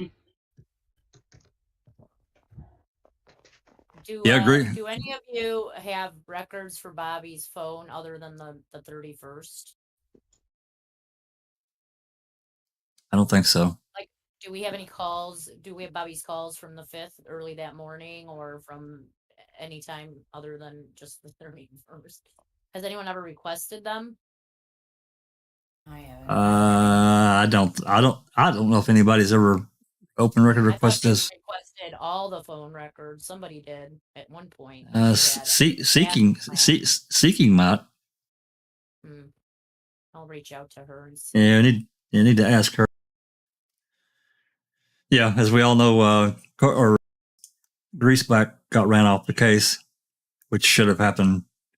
It's such a disaster. Did he get run off, or did he chicken out? Well, it's such a damn disaster with this third party involvement. It's terrible, guys. It's fucking awful. I mean, you think about you're dealing with your client, but now you've got a third party that's making a documentary that's also part of this conversation prior to even anything getting filed, and that all that shit comes out. It's bad. So yeah. I mean, to me, this is a little bit off track of what we're talking about. Colburn was used, and I'm sorry, he was. Oh, I agree. To other people's other people's benefit. Period. That's what I see. That's my opinion. I'm not asking anybody to believe me. I'm just saying that's what I see. But anyway, his new attorney is Christina D. Summers. Where's she from? Does it say to give her address? Green Bay. Okay, there you go. Law firm of Conway, Olejniak, and Jerry. Oh, she's part of the firm. Yeah. Yep. But that goes back to what's that sound? Oh, I was just gonna throw in for those who are in the camp that Bobby wasn't involved, how does this change anything for you? Not just with the new Sawinski stuff, but now the addition of the Mike O business. Does it change anything? It does me. I can tell you it does me because I mean, I know it was a long time ago, but you can't tell me that was not an event that would not stick out somebody's mind. You're pushing a car at 4 or 5 o'clock in the fucking morning down some road that you don't live on. Don't tell me you wouldn't remember that. No, Mike's not that old. He's what, in his 30s now? There's no way he couldn't remember that. Come on. That is really questionable to me. I don't know any way around that. I don't recall. I don't remember. Really? Everybody still there? Oh. Yeah. I don't know. It's quiet, isn't it? Yeah. Oh, Yeah. Hello. I'm just reading chat. Oh. I wasn't sure if it was me or not. Might have dropped What out. did it? What about you, Jinx? What do you think now, since you were kind of on the not Bobby train? I don't know what to think, to be honest. I would like to get Bobby's phone records to see if, like, they mentioned how many calls he made on the 31st between, what was it, 3 and 6. Most of those calls, if I remember correctly, show them at a different location from each other. So for me, it's like, okay, so if he's part of this, it's part of just pushing the RAV, because he obviously wasn't with them, right? Like, for at least 3 of those hours, unless he met up with them later, So Well, Yeah, it was like, what happens on the 5th? Are they calling each other the 5th? Are there no calls the 5th? Is he with them the 5th? That you might be able to like determine that a little bit if there are no calls. Like, I'd like to see the pattern of calls. Like, okay, we know he called him 5 or 6 times on the 31st, but what about the 29th or the 30th or the 1st or the 2nd or the 3rd? What were those patterns like with him? I would like to know that. I got to. Well, so my question would be even easier than that. If Mike were to concede that he was pushing the car with Bobby, my question would be why are you out pushing this car with Bobby at 2 or 30 in the morning? Problem with That's the not normal. questions they asked him is simplistic. Have you ever pushed a car to Avery yard? He doesn't recall. I mean, is there a possibility, like, they don't ask him about the RAV specifically. So what if he had said yes? I mean, maybe he had pushed a car to the auto salvage yard at some point in his life, but then they're going to turn around and say, see, he admits to pushing the RAV. Well, if he would have said yes, they might would have. What? See, if he said yes, then they may have come back and said, "Well, was it a RAV?" That was a trap question, because if he would have said yes. There was a point to it. So maybe he's kind of saying, I don't know, or I don't recall. I was just going to say that. I mean, to me, that was like a trap question, Have you ever pushed a motor down Avery Road? Aye. Okay. Was it a RAV? Can you remember whether it was a RAV? Was it a Toyota or a Ford or whatever? You know what I mean? If he'd have said aye, he's pushed a motor down Avery Road with Bobby, then I reckon they would have went into more detail about it. But because he's used the word I don't recall or I don't remember, which they're quite fucking handy at doing, all these fuckers, unless it suits them, is I don't recall and I don't know and I don't remember, then that's got him out of that situation, and they've probably thought, right, well, he said he can't remember, so there's no point in us continuing to ask him if it was a RAV that he pushed down Avery Road, if he's saying he can't remember, But Ripper has said, got to figure out why the people who lied, and what did they lie about. So, yeah, I mean, why is all these people lying? And for what reason? I completely agree with Ripper. We need to maybe try and find. I mean, I don't think we're ever going to find out why they actually lied. But the people that have lied, why have they lied?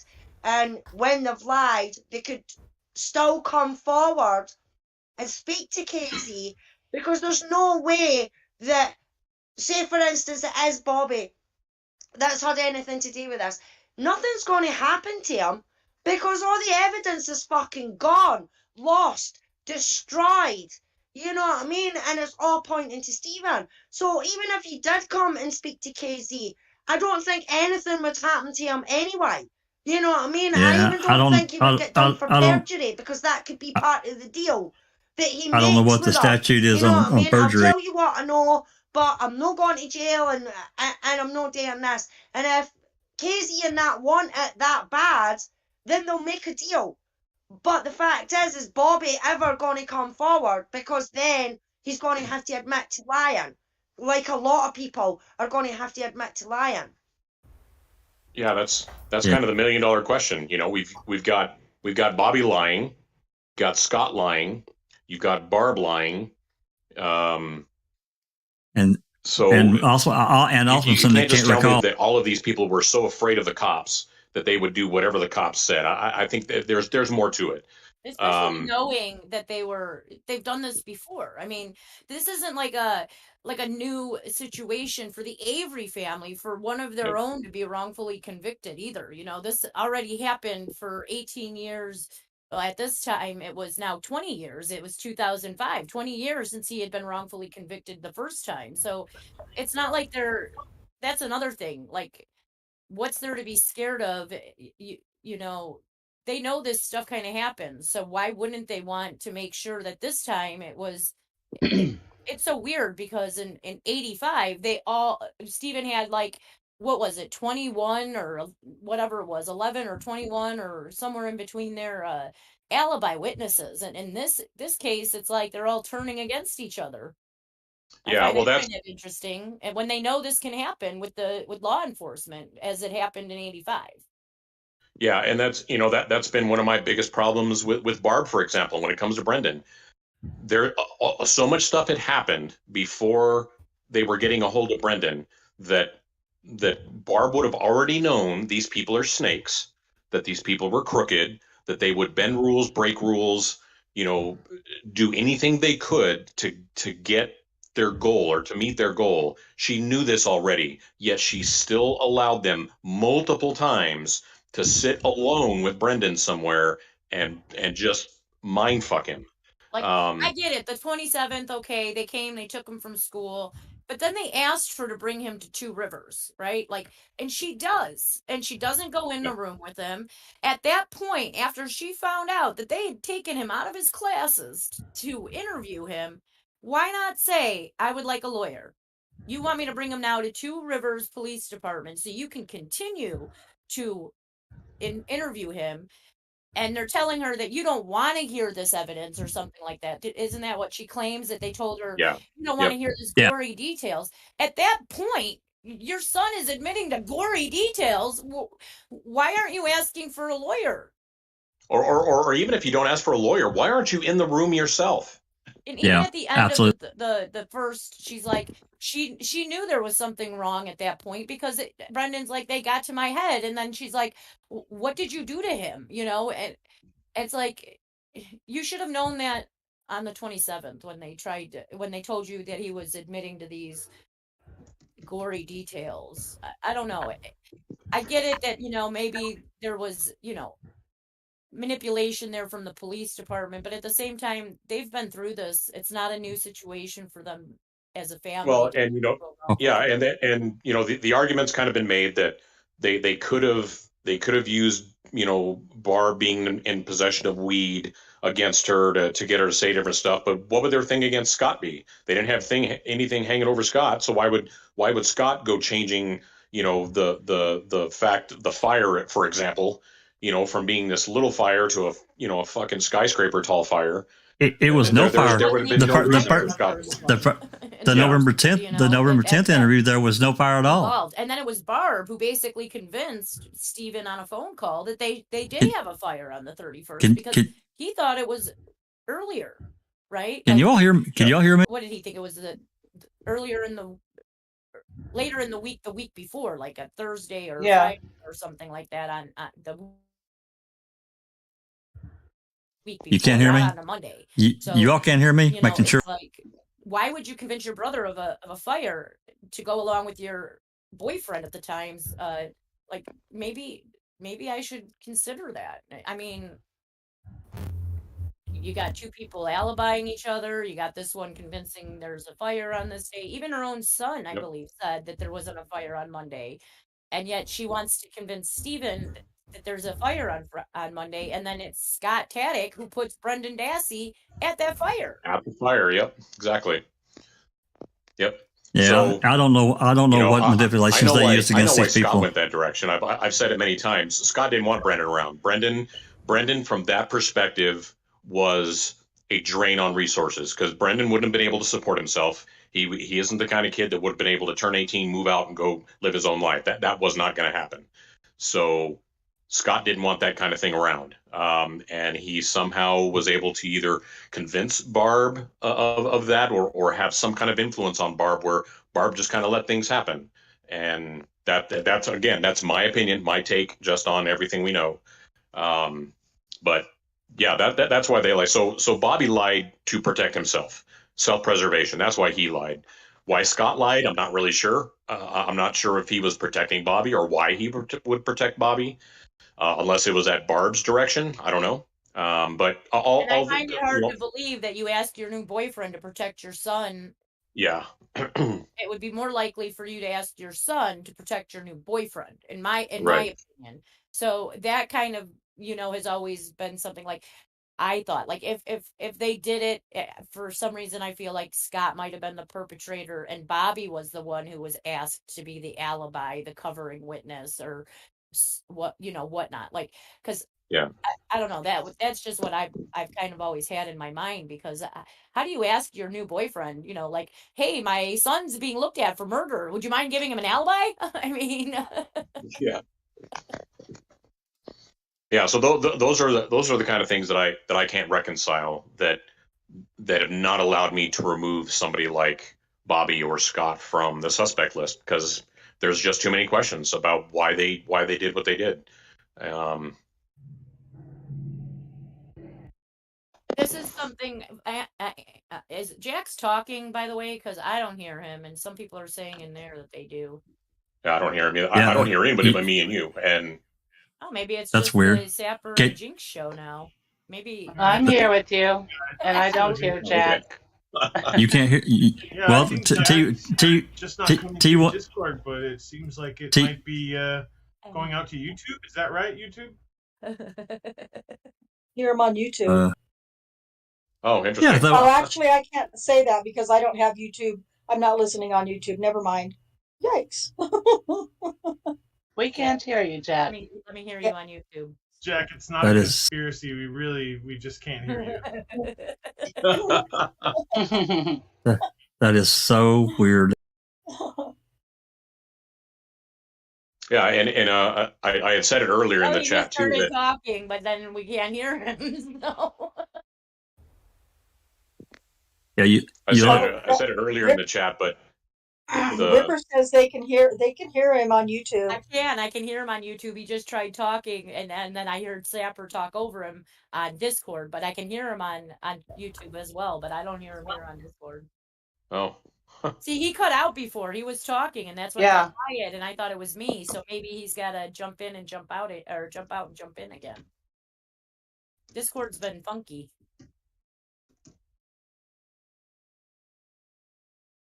As they always say, did you plugging it back in? Right? Insulting. Testing. Can you hear me? Outlet into the female outlets. Barb's in chat. Hi, Barb. Nice to see you. She says, I didn't know they were at school until after the fact. And at Two Rivers, I said I was going in with him, and they told me, no, go have a seat. Then you should have pulled him out of there. And I want a lawyer. And when that happened, and when you were down for the March 1st interview, you left him alone with them again. So I'm sorry, but those him out of school again on the first. Yeah, the excuses don't bear any fruit anymore. You you knew the people you're dealing with were crooked, and you still let them have their way with Brendan. I would have never let that happen to my child, ever. Again, that's just me. So there's just no excuse. I'm sorry. I don't know why the hell I'm not coming through on Discord.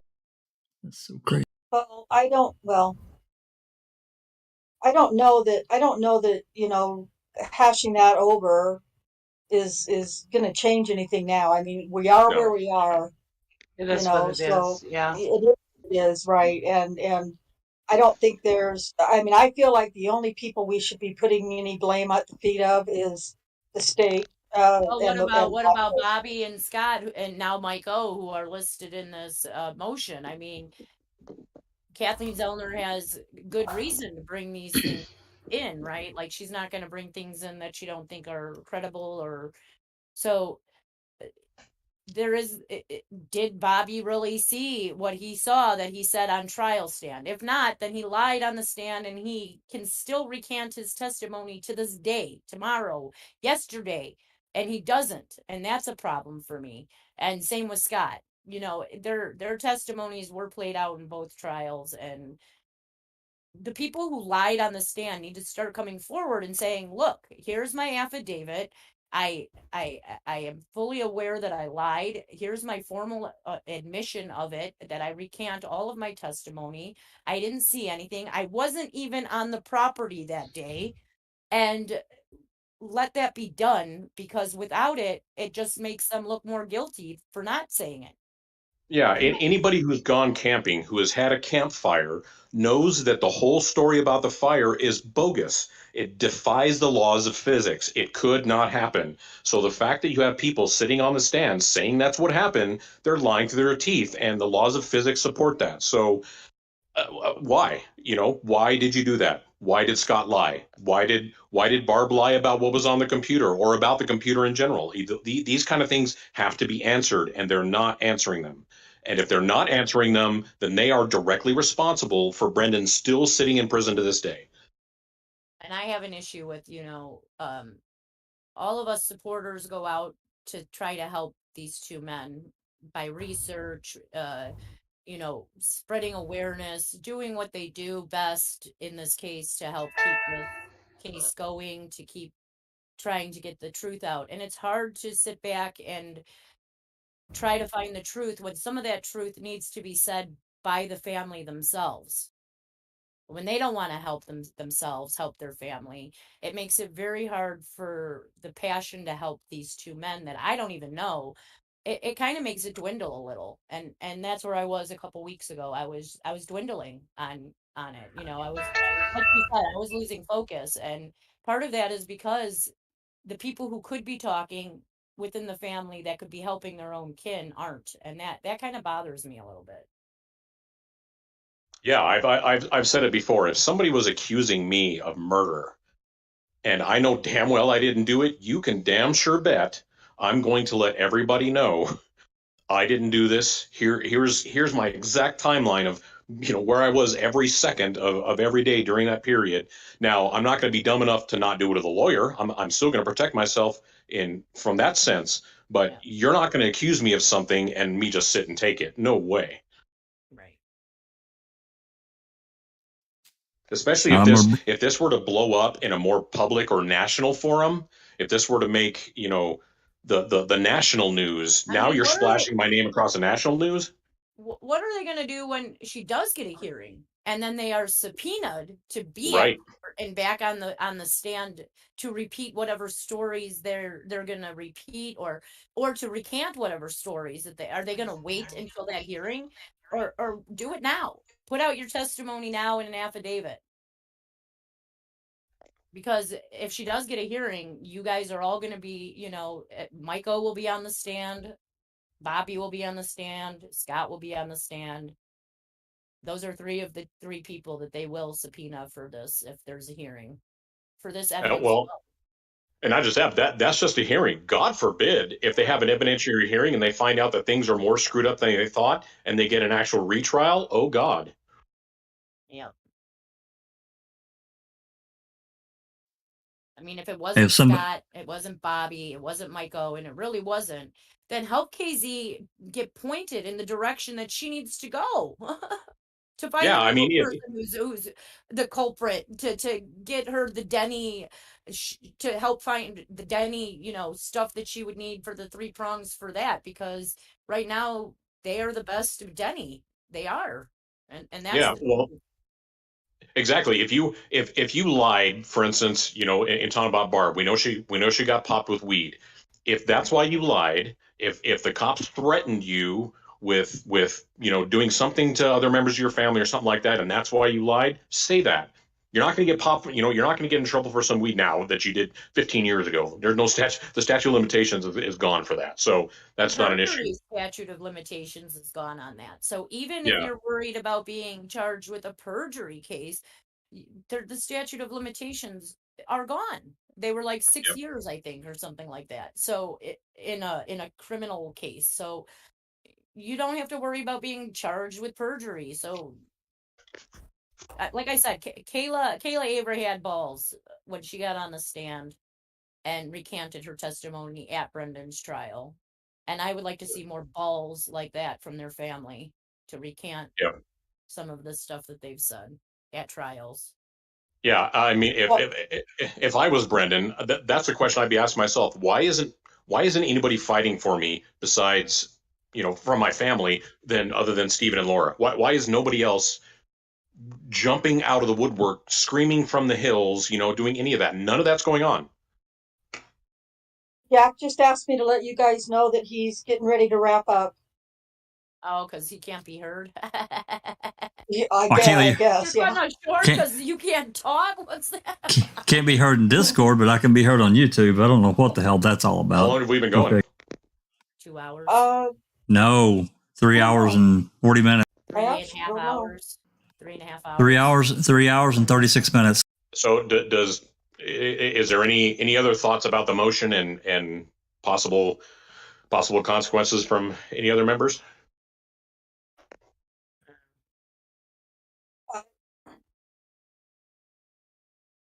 Jeff, you have some ideas? Yeah, Jeff, you have stuff to say. I know you do. What was did you have a question there, the Sapper Cop? I'm sorry. Was there a direct question? No, I just wanted to see what your input or your ideas were about the motion.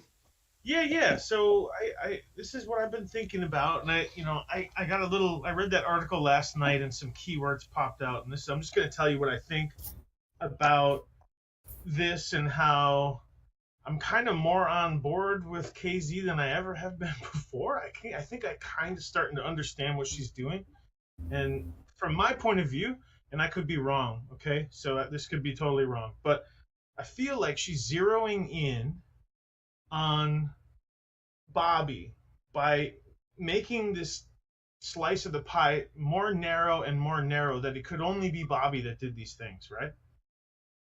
And she's doing that because he's also the star witness in the trial. Right. And if she can put a wedge in there and say, hey, he's the star witness and I'm going to impeach him. I'm going to go after the jugular. I'm going after the strongest part in your case, the part where the guy in the courtroom is literally pointing the finger at my client. And I'm going to get that out. And I'm going to try to take that part out. And that's what it sounds like to me. So, yeah, that's where I'm at. That's what I think the strategy is. That's like an overall, just big macro strategy. But that's kind of what I see. And it just kind of clicked with me last night. Now, I could be wrong, but that's kind of what I feel. Now, to all the other details, I think you guys have hashed it out pretty good. I think you've hit most of the important points about the details in here, but that's just kind of my take. So take that for what it's worth. No, that makes perfect sense, because her whole kind of goal from the start was to kick a door open. It just give me a hearing, get me into a hearing, and I'll take it from there. I'll, kind of lay it all out. And I don't know if she held back any of her cards the first time around. It feels to me like it would have been really dumb to do that, but who knows? She's a better chess player than me. But no, that makes perfect sense, because all she needs is one door. Give me one door open and I'm gonna bring the house of cards down. So I feel. I also want to note that she does mention that she says it in her thing, like that she doesn't have to prove who did it. Like, all she has to do is prove that there were that his rights were violated technically, right? Like, by not including the Denny stuff that could have helped him get Denny suspects in. So is she saying then that she doesn't necessarily believe it's Bobby, but this is the best way to prove that they violated his rights? Like, I don't know if she, like, does she truly believe Bobby did it? Like, that's what I want to know. Well, she could be using Bobby as she's always done as a Denny suspect. Well, I think from what I just said, Jinx, I think I have an underlining point in that. And I'm not saying that that's what she's thinking, but I think that's kind of what my comments were angling towards, that this is about process and about a court system and about, but we'll never really know. Susan mentioned the other day. You know what I mean? We'll never know what KZ really believes deep down. So, I mean, take it for what it's worth. Susan mentioned the other day that she listened to that interview. She did an interview, I think it was with, what was that guy's name? I don't know what his name was, but she basically said that Bobby did it, right? Like, didn't Susan say that the other day? Susan, are you there? I think she might have walked away, actually. So that's what I'm wondering. Like, 1 minute she believes Bobby did it, and the next she's saying, well, she doesn't have to prove that Bobby did it. So does she believe he did it, or doesn't she? Like, I would like to know that. Maybe I'll go Twitter her. Not that she'll answer, but... All right. Well, I don't know how Jack proposes to go about this, but Jack? I think you just sign off and he can hear you, Rhonda. So I think if you just give her the old sign off, and he'll probably end it. Okay. All right. I guess that's what we'll unmute. What does that mean? Huh? He said y'all unmute. Mute. Unmute. Oh, unmute YouTube. Okay. Okay, I'm unmuted now, Jack. Go ahead. Can you hear me now? I guess that's what we'll... What does that mean? You'll have to mute your mic here though in Discord. I can hear you now. Yeah, you all have to unmute YouTube, but mute your mics in Discord. Can you hear me now? You'll have to mute your mic here though in Discord.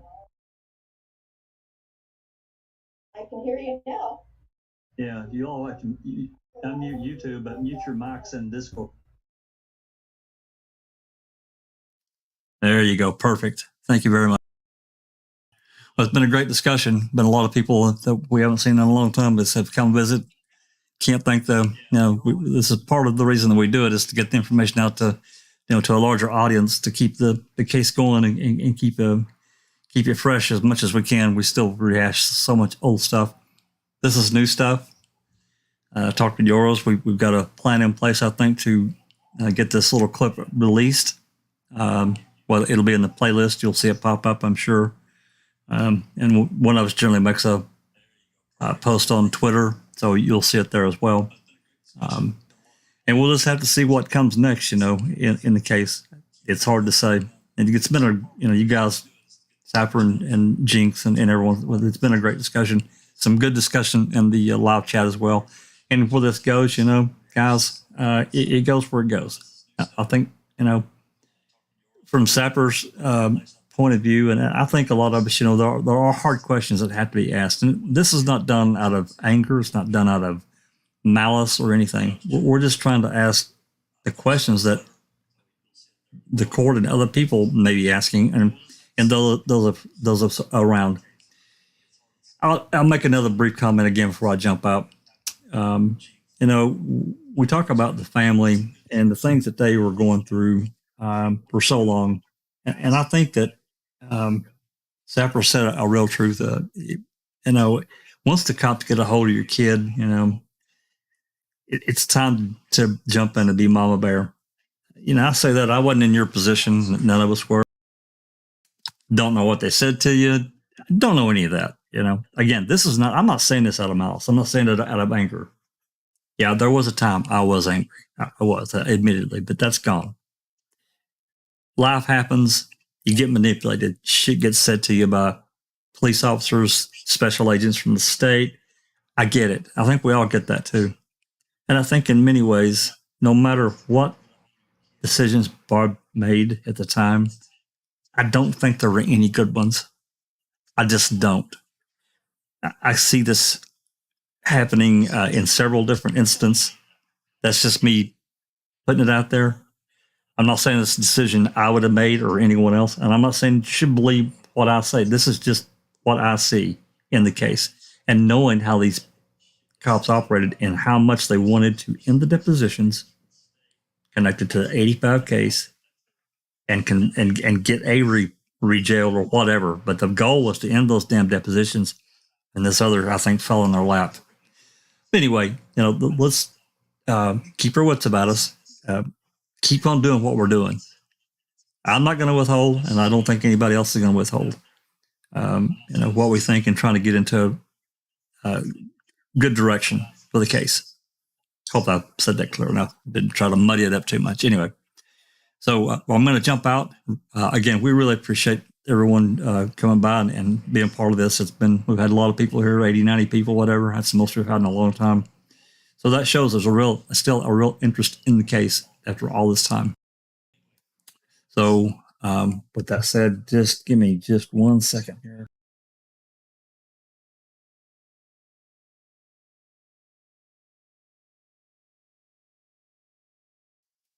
All righty. With that said, I'm going to sign off. Give us a like, subscribe, give us a comment in the video below after it processes, and we can continue the conversation. With that said, this has been a Foul Play production.